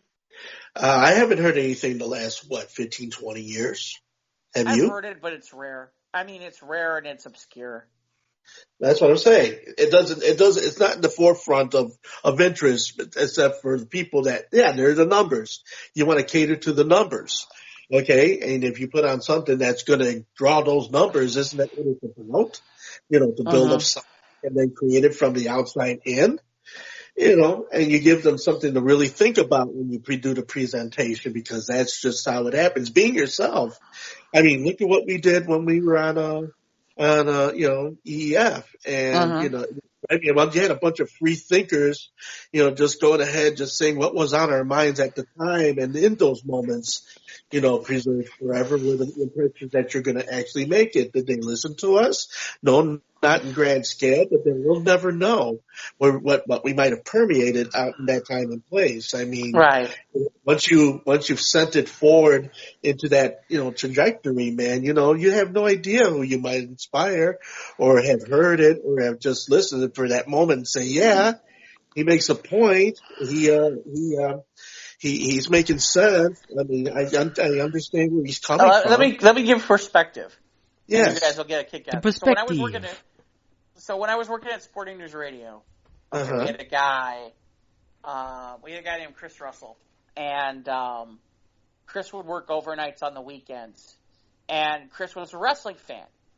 Right. Every so often, Chris would open up for wrestling calls. Mm-hmm. And when Chris opened up for wrestling calls, and we're talking about like a Saturday night at like midnight, okay? Mm-hmm. Those lines would light up like nerds. Tree. Right. Well, but those lines would light up. Yeah. And people would want to talk about.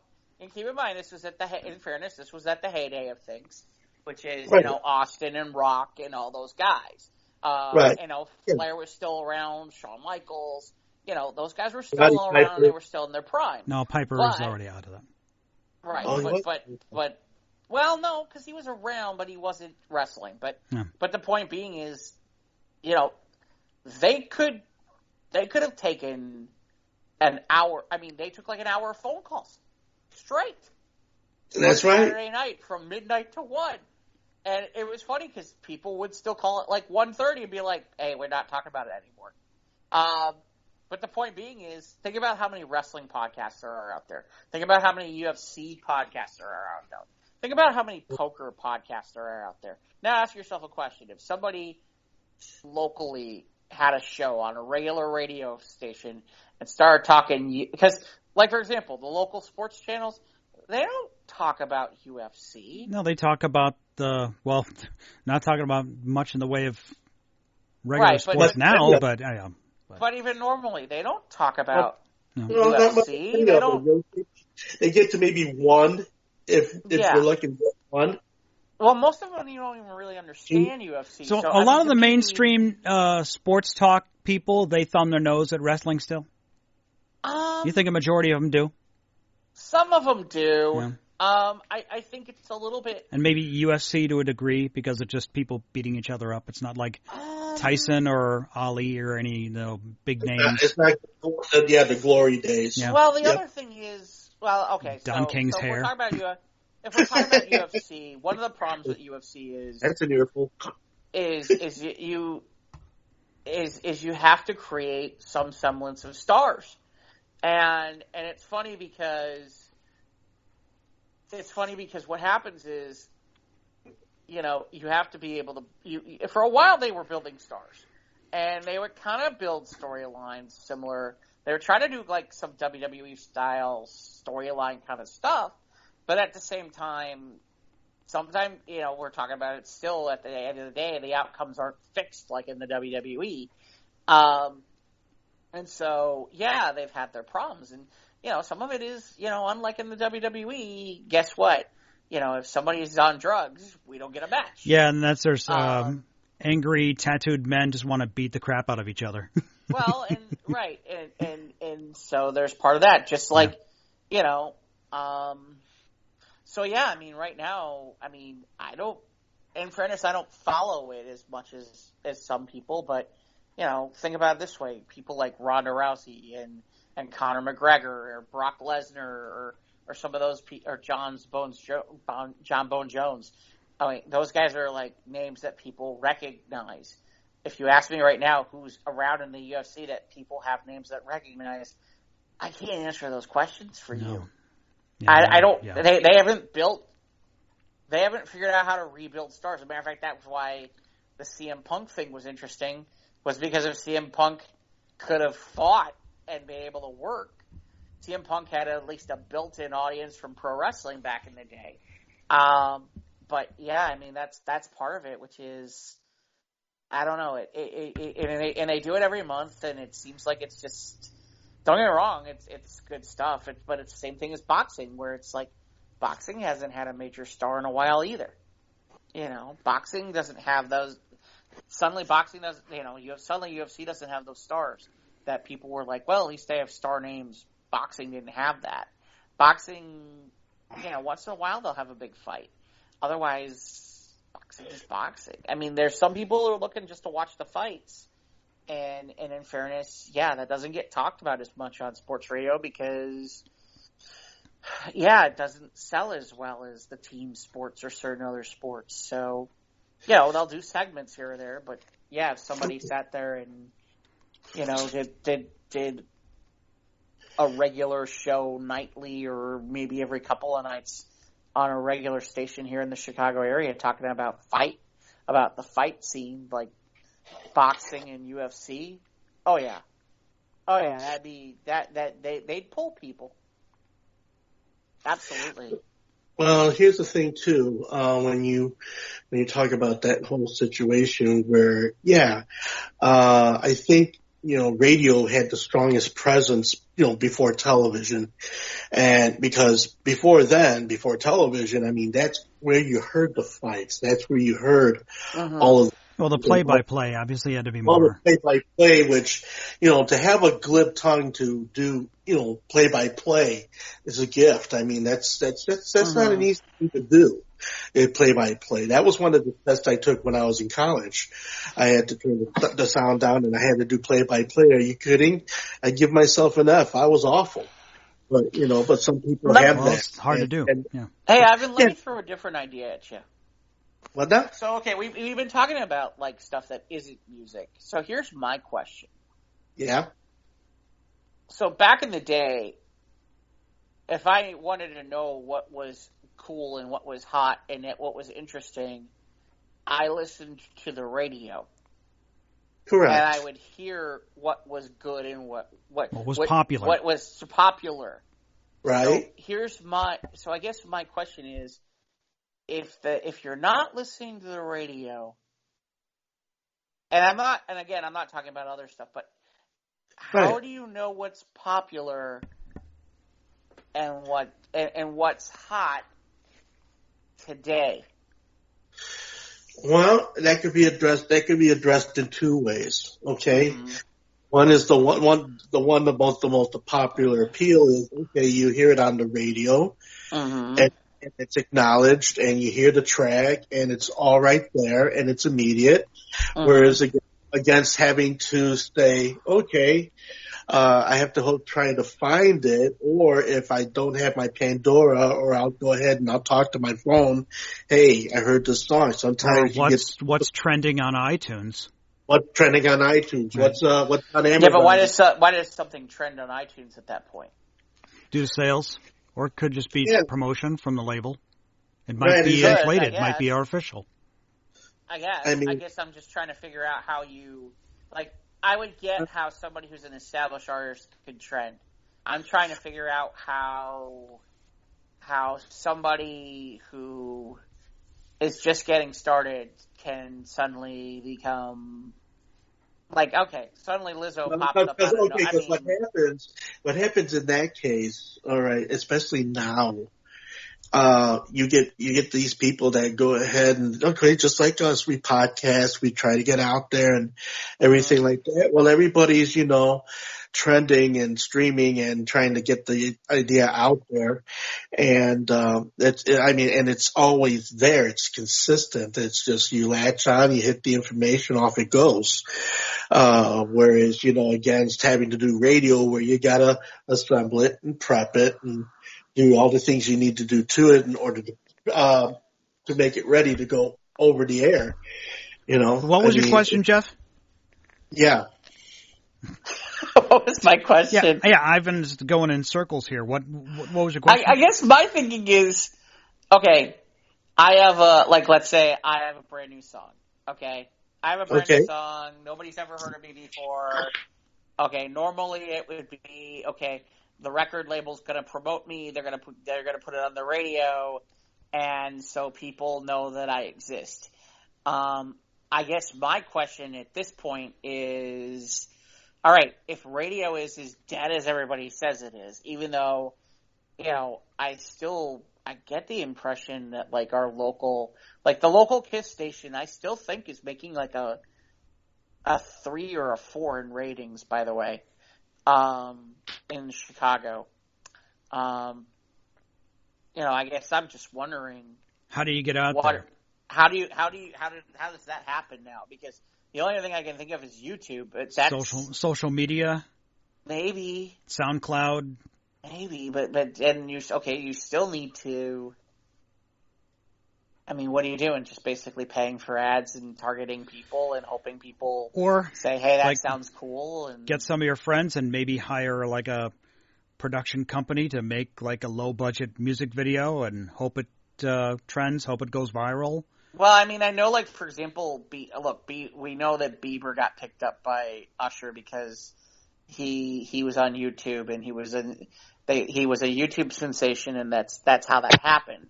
But there's, let's be honest, there's only so many people who are going to become YouTube sensations, and that going to work. Ivan, you fudging with your microphone? And I was putting it back up. Ouch! Wow. Ouch! Ah. Oops! Sorry. Ah. Sorry. So anyway, you're saying Bieber got discovered online? Yeah. YouTube. That's how they do it today. Everybody goes but on. Everybody can't be discovered via YouTube, can they? I mean. Well, especially as far as your phone now. You point your phone at yourself, you entertain, and then next thing you know, you put it up on the net, and everybody's entertained. Little dark-haired boy who played the Tennessee Flat Top Box. There you go. Okay? I mean, you got people now that are creating sensations via the internet. I mean, there's this girl, Janet Klein. I'm in love with her. She's so cool. She does all these vintage 20 and 30 songs, 1930s songs. I mean, dresses the part. She's got the most pleasant voice. It's just creative. It's the media. I don't know. Like I said, to me, that's why I think in some ways radio hasn't gone away yet. That's why I'm kind of sitting there going, okay, it's going to take a little more time than I think you think, Ivan, because they're still pulling enough numbers. Because we were probably having this conversation probably in the office or the lobby at VVX 20 years ago. Yeah. I can see us having this conversation a long time ago. But it's still happening. It's still alive. Right. And in fairness, I had this conversation 10 years ago. Yeah. I feel like I have this conversation every 10 years where somebody tells me that radio's dying, and I'm like... And it's still here. Yeah, it's still here. And the records are still here. Yep. Yeah, I mean, it's like I feel like it's Monty Python. They said you're dead. I'm not dead yet. I feel fine. I'm not dead yet. I think I'll go for a walk. Yeah, come back a little later. What do you think he's going to be dead? Oh, next Friday.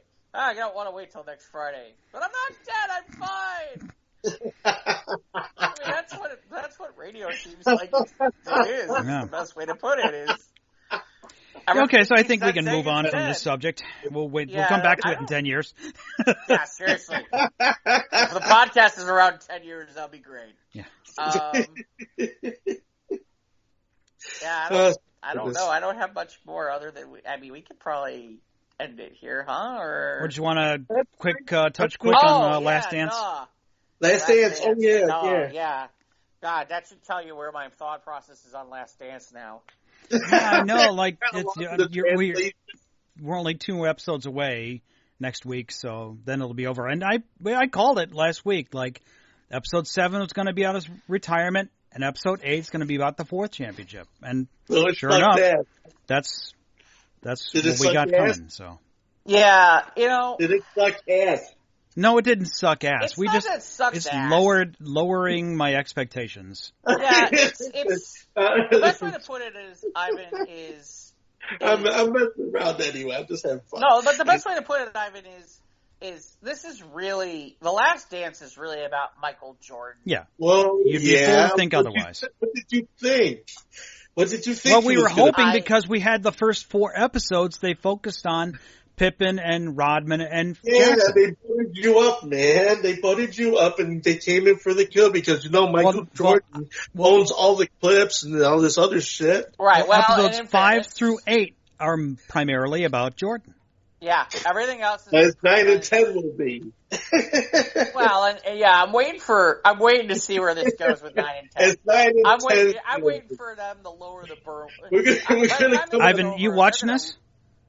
I've watched some of it, and you don't want to know about it. But anyway, what I'm saying is, I'm saying 9 and 10. It's still compelling to me. I'm still interested by it, but I just had different expectations about this series. Right, you thought they were going to be more forthcoming in facts and clips you've never seen and things of this nature. I'm still learning stuff, and I'm reliving part of this because I saw this through vicariously through my brother-in-law. And in fairness, but that's cool though. You enjoy it. I think that's what it's about anyway.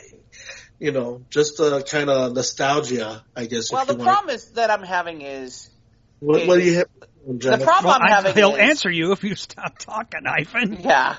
The problem I'm really having is that 7 and 8, there is a side storyline to Jordan, and the side storyline is that there is, in some ways, the 93-94 Chicago Bulls kind of do the unthinkable. They win 55 games. Uh-huh. They have 3 All-Stars. Wow. And Scottie Pippen takes second in the MVP balloting that year. Okay. Phil Jackson does a masterful job of coaching. They probably run the triangle that year better than at any point in the entire era of the 90s. Okay. And the truth is, that team is one bad call possibly from going a lot further than they did. And that's the thing that I kind of laugh about is 45 minutes of that episode are all about Jordan. And there you go. And meanwhile, the Bulls are doing this. Yeah. Meanwhile, there's 15 minutes on the Bulls, and the most interesting part of it at all is, we're talking about Cody Kukoc come. And here's the funny thing: you run this entire storyline, talk about this entire storyline about what happened with the Dream Team and how they shut down Kukoc. Well, okay, now Kukoc is here. Because 93 is when Kukoc comes over. So Kukoc comes over, Jordan is gone. You've got pretty much the remnants of the rest of the team, plus Tony Kukoc. Steve Kerr has come over. Right. The point being is that team's still a really solid team. And what they talk about, they spent about 5 minutes talking about that team. They spent most of the time talking about what they should have talked about, which is when Scotty refused to go in for 1.8 seconds. Yeah, and you touched upon that last week, and I'm glad they discussed talked about it. Yeah. So, and it all goes back. Hold on, let me finish. I'm sorry, go ahead. And the interesting part to me about it is they spent that time on that. Here's what they don't spend the time on. What's that? They spend the time talking about the Knicks series that season and how the Bulls lost that series in 7 games. What they don't talk about is in Game 6, the Bulls are winning late in the game, and Scotty gets called for this ticky-tack foul that basically puts this guy named Hubert Davis on the line, and as a result, the Knicks eke out a win in Game 6. Otherwise, the Bulls should have won. And there's no talk about that happening or Hugh Hollins or anything.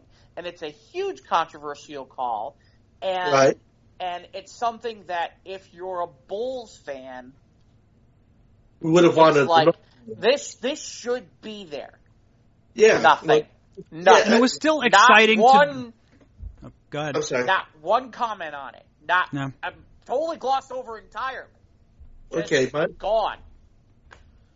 And it's like, okay, hello? Yeah. That's bothersome. Not to mention there's no talk all season about how Horace Grant spends most of the season annoyed and talking about he's going out of town and he's leaving. Ironically, they talk about Horace later having gone out of town, but yeah. See, but that's the point of it, Jeff. Okay, that's what I was saying. If Jordan's hands are in it, it's going to be Jordan centric. Okay, and for some strange feeling I got, it's going to be a real limp noodle ending. I get a feeling it's going to be one of these situations that's going to be like, okay, they could have spent more time on this, and this. Why didn't they come up for the Big Bang ending? Well, the other thing that's become really interesting is there just are some names that you don't see at all. That you don't see at all. Certain people are there and being talked about. Certain things are not being talked about. Right, but those things are not being talked about. And the omissions make it more interesting than what they are discussing. Right, to me they do. Just like it was interesting, one of the sports talk stations in town had Bill Cartwright on talking about it recently. It'll have been aired and it's very interesting to hear a take from Bill Cartwright versus Michael Jordan, because Bill Cartwright looks at things very, very differently. Matter of fact, he even had a quote. About, I don't know why anybody buys Air Jordans. Those things aren't comfortable and they're hard to play games in. And by Jordan's own admission, when he came back to Madison Square Garden and he wore his Air Jordans, he said he was bleeding. Right. Well, those were original. Those were like... Yeah, it was the original Jordan 1s or whatever. Yeah, version 1s. But I mean... yeah. But I thought it was interesting because, Bill Cartwright there's no talk about that, by the way. No talk about that there was ever... There are a couple of instances about... It's like... This week on The Last Dance, let's find out what pisses off Michael Jordan to play to beyond human levels. It's like, B.J. Armstrong called him out on this, or one of the coaches snubbed him at a steak dinner. And so that's how Jordan's and it's funny. Well, that was funny too, because Cartwright was talking about this today, and he's I don't remember Jordan being no tough guy. He wasn't that tough guy. Nobody was afraid of him.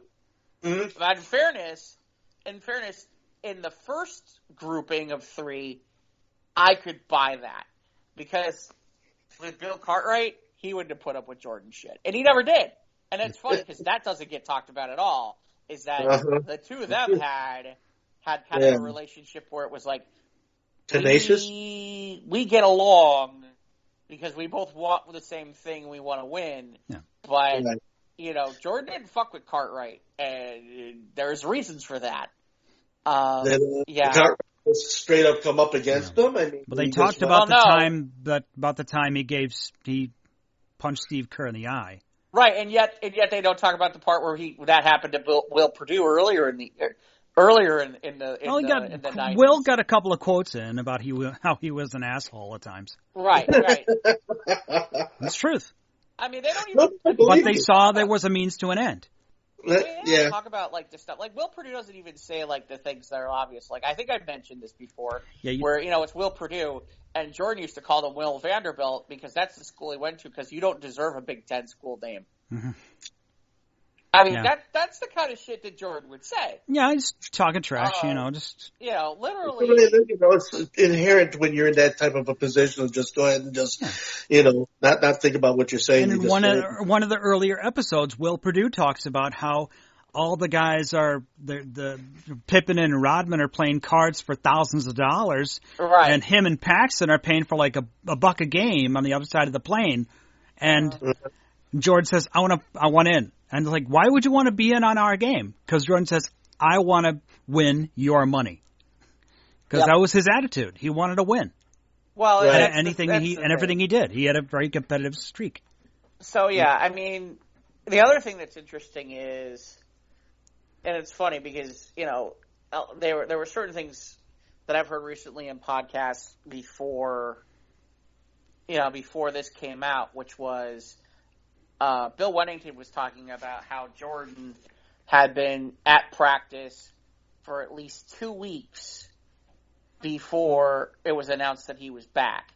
And I'm going to tell you right now, it's funny because they kind of gloss over this in this documentary, but it wasn't like a well-known thing that Jordan was back, if you understand what I mean. He was kind of like behind the shadows for a bit.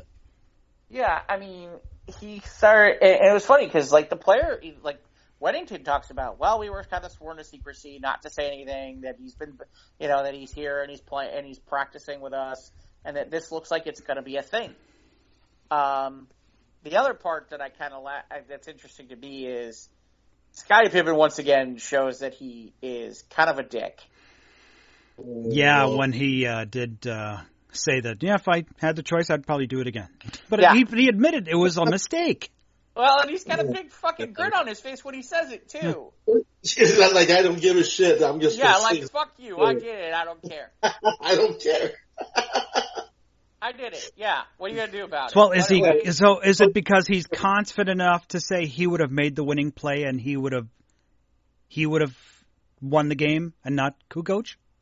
I have no idea. All I know is... Why do you think he said that? It's just not just because he's a dick, but he thinks he's in the right. Well, yeah. But he did a pretty nasty thing to the team when he did that. I still remember what had happened. Yeah. I still remember what had happened. I'm sitting there, I remember watching the game. I'm watching the game, and it's like, why is Scottie Pippen not on the floor? Well, why is Scottie Pippen sitting out? What the hell's going on here? He's our best player.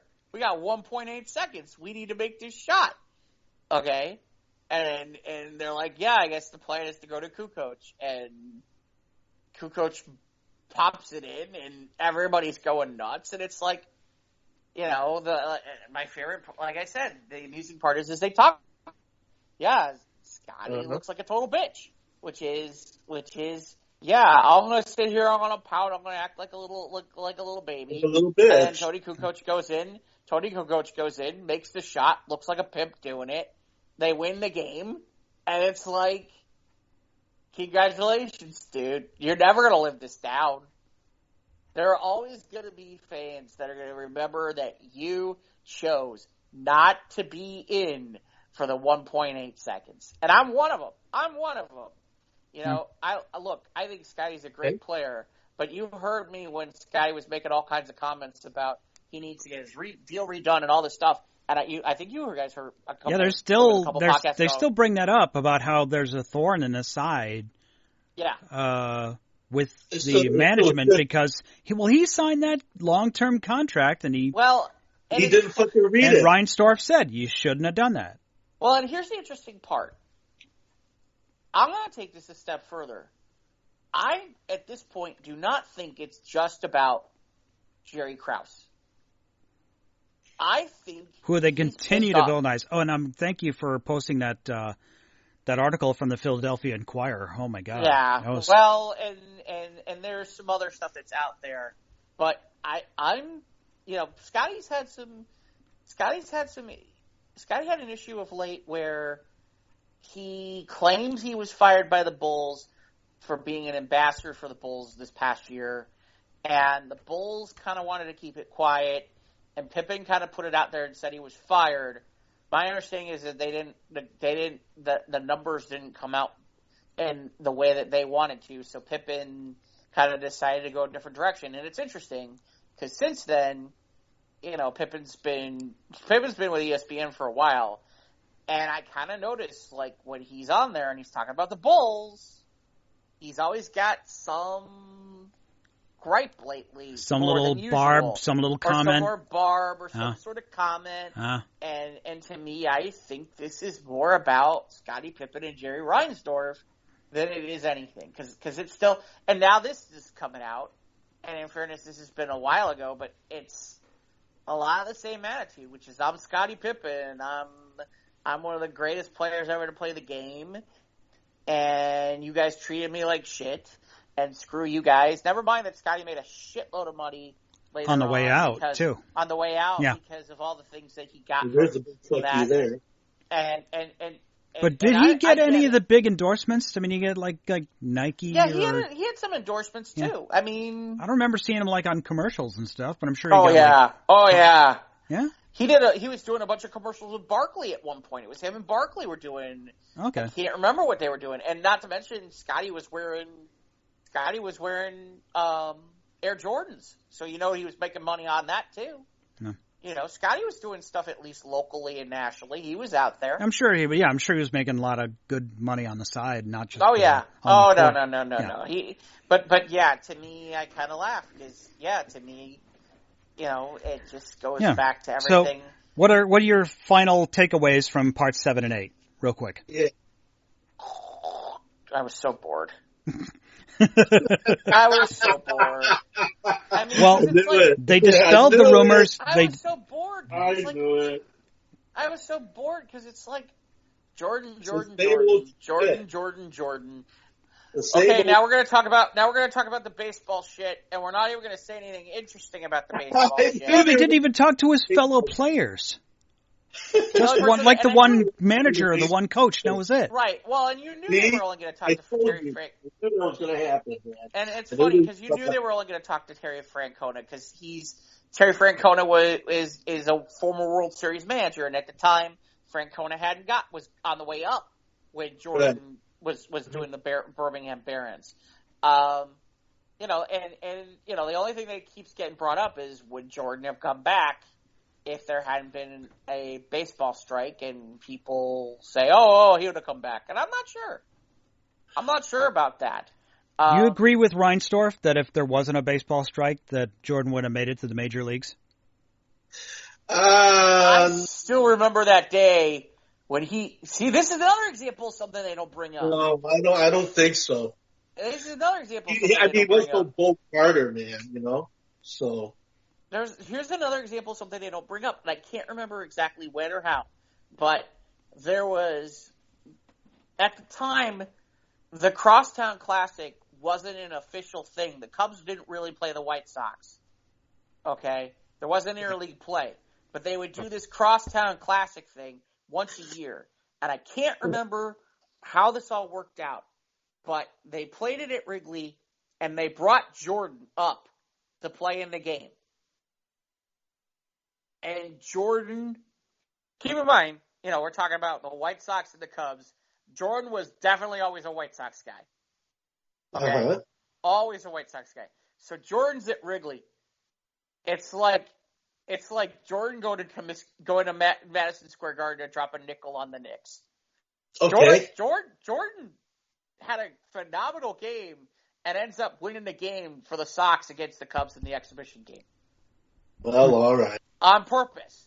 It was one of those things where he was like, yup, I want to make sure that the Cubs lose today. It was that kind of thing. And they don't talk about that at all. That doesn't even come up. How that didn't even come up is beyond me. I mean, I remember that specifically. Especially if you're talking about Chicago sports. You know, yeah. It's a very fine moment, you know? Well, it's one of those things where it's like, this lends itself to TV. You're not even talking about baseball. You're talking about baseball, you're talking about Cubs and Sox, and you're talking about Jordan at Wrigley Field. Mm-hmm. And I'm like, why are you not talking about this? How did this not come up? Yeah. I'm glad they talked about Space Jam. Yeah, they talked briefly about Space Jam for a bit. Yeah, it was fascinating how he got these other players to, they just do practice rounds or whatever after we're filming, and that way Jordan could watch all the other players and study their styles, I guess. Yeah. The other part is that they do kind of try really hard to debunk the urban legend about his father's death. About his father's and death. The gambling, suspension. The possible suspension. Yeah. They try really hard. Almost a little too hard. To the point of where you're like, okay, you're trying so hard that it makes me want to sit there and go, maybe you're trying a little too hard and there really was one. They said no. But they keep jumping up and down. No.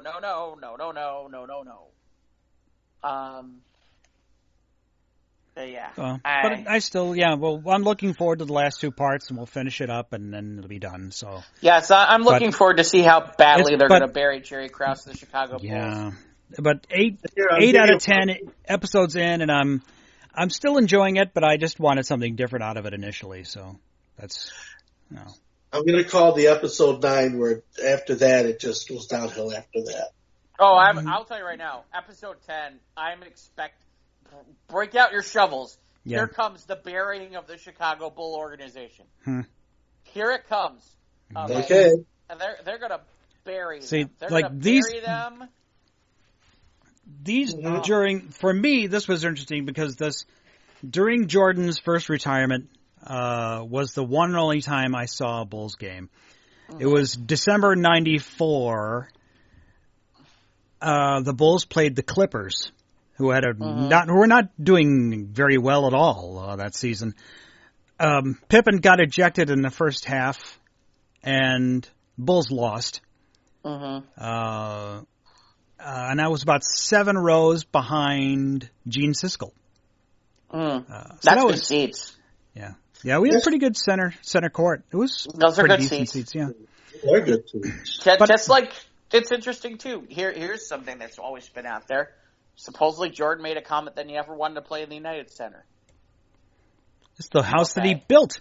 I understand, but there was always that comment that Jordan, because the United Center had not opened yet when Jordan. Yeah, they're still playing the old Chicago Stadium, right? Right. By the way, none of that gets talked about either. Yeah, they don't talk about the United Center. Yeah, they don't talk about how we went from the old traditional Chicago Stadium to the United Center. See, this is what I'm talking about. All this stuff gets dropped because we got to talk about Jordan this, Jordan that, Jordan this, Jordan that. And I get it. I get that he's the focal point. But, man, there's a lot of stuff. Well, he's the guy doing the pointing too. Yeah, what was it? Who was the guy who was talking about of course, they have another scene where somebody's talking about something and they give Jordan the tablet and he watches it and he just laughs. Oh, the Gary Payton thing. Yes, that was it. Yeah, Gary. By the way, Jordan gives nobody respect. Nobody. Gary Payton was at that time maybe the best defender in the league, and to sit there and basically laugh at Gary Payton is just kind of. It's kind of cold. I get laughing at Isaiah. He's rather cold-blooded, man. I get the whole thing on Isaiah. Isaiah deserves everything. The whole Dream Team snub. Yeah. Yeah, Gary Payton. Yeah. This is like kicking a kitten. Stop it. You're better than. Like I'm telling you, episode 10. They are absolutely. I could almost write this now.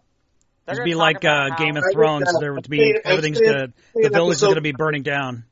Oh, they're going to talk. I'm saying episode 9. You said episode 10. So, no, we'll find out by the. They're going to talk about. Here, let me lay it out for you. They're going to talk about how it's been over 20 years and the Bulls haven't won a championship.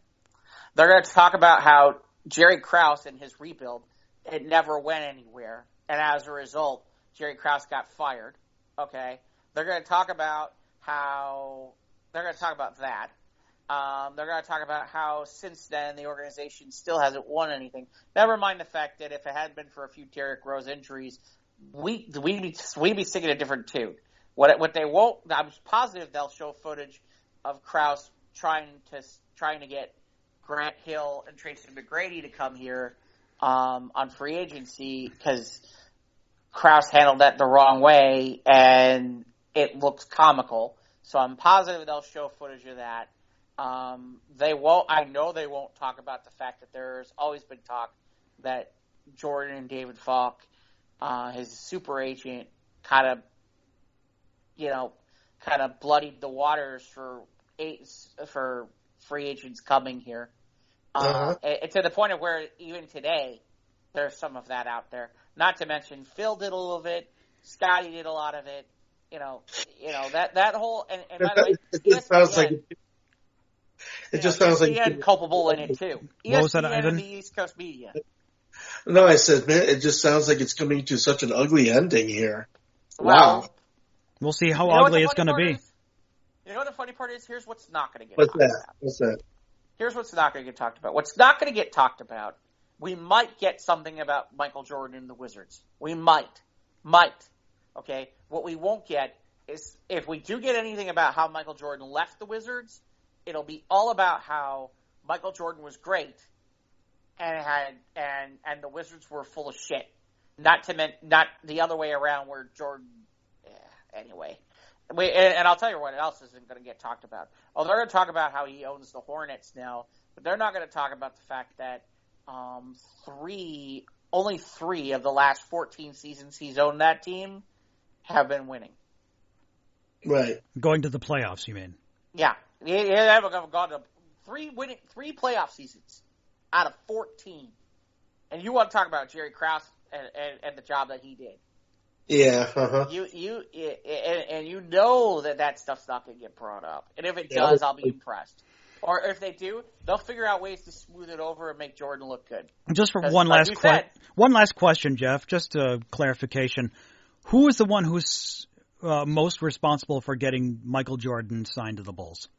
So that would have been Rod Thorne, who ironically ends up being the vice president of the NBA for David Stern all those years, eventually. Okay. At one point, he ends up in the NBA office and becomes, essentially David Stern's right-hand man. So it wasn't Krause or Reinsdorf? Yeah, they bought the team after that. Yeah, okay. So they bought the team after that, and they bought it for $16 million.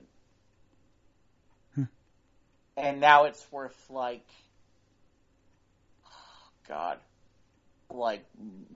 hundreds of millions. Right. So, okay. And by the way, if I remember correctly, so Lamar Hunt, the Hunt family is still part owners of the Bulls. The Hunts, by the way, own the Kansas City Chiefs, which just won the Super Bowl. And if I'm still understanding, I think the Steinbrenners still own a piece of the Bulls. Interesting. If there's an ownership group, it's not just Reinsdorf. Kind of an LLC. Okay. Anything else on The Last Dance, or I think that'll wrap it up for this week? Yeah. I think that's. Like I said, I really kind of had hoped we get more. Yeah, I did too. The more meaty bits on the bone.